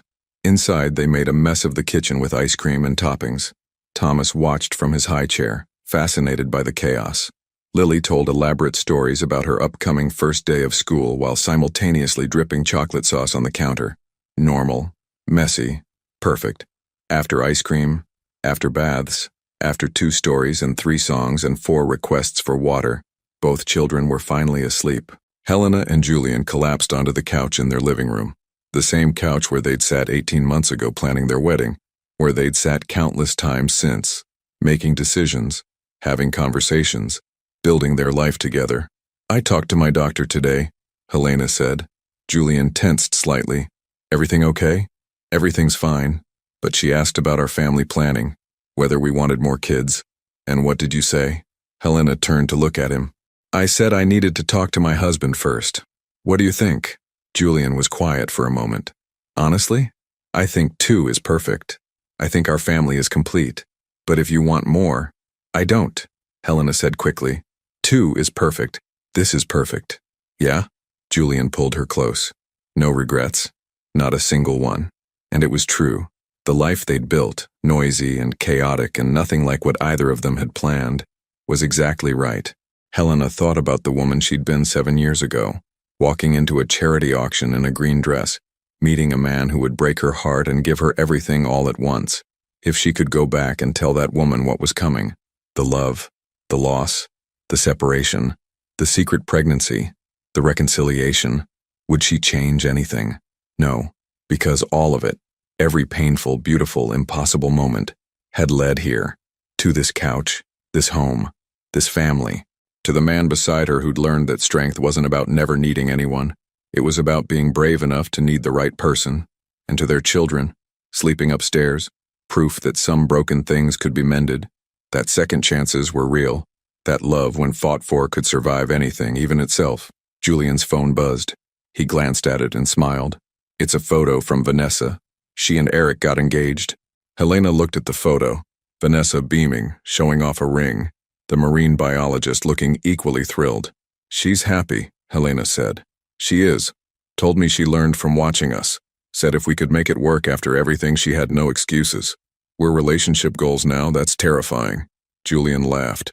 Terrifying and accurate. They sat in comfortable silence, the kind that only came from years of knowing someone, of choosing them every day. Do you ever think about how different things could have been? Helena asked. If I hadn't come to your New Year's party? If I'd never told you about Lily? All the time, Julian admitted. And it scares me how close we came to missing this. How one different choice, you deciding not to come, me not inviting you, the babysitter not canceling, could have meant we never found our way back. But we did. We did. He kissed her forehead. And I'm grateful every single day. From upstairs came a cry. Thomas waking up, right on schedule for his night feeding. Helena started to get up, but Julian stopped her. I've got him. You did the last 2. You sure? Positive. Stay here. Rest. I'll bring him down if he won't settle. Helena watched her husband climb the stairs to tend to their son, and felt a wave of love so profound it almost hurt. This was what she'd wanted, what she'd asked for all those years ago in their failing marriage. Partnership, shared responsibility. A man who showed up not because he had to, but because he wanted to. Julian had become that man, and she'd become brave enough to let him prove it. 20 minutes later, Julian returned with a drowsy Thomas. He wanted to make sure we were still here. Separation anxiety starting early with this one. They sat together. Thomas nestled between them, gradually falling back to sleep. The brownstone creaked and settled around them. Their home, their sanctuary. I love you, Helena said quietly. Julian looked at her, their son in his arms, their daughter sleeping upstairs, their life spread out around them in all its imperfect glory. I love you too, he said. Thank you for not giving up on us. Thank you for becoming worth fighting for.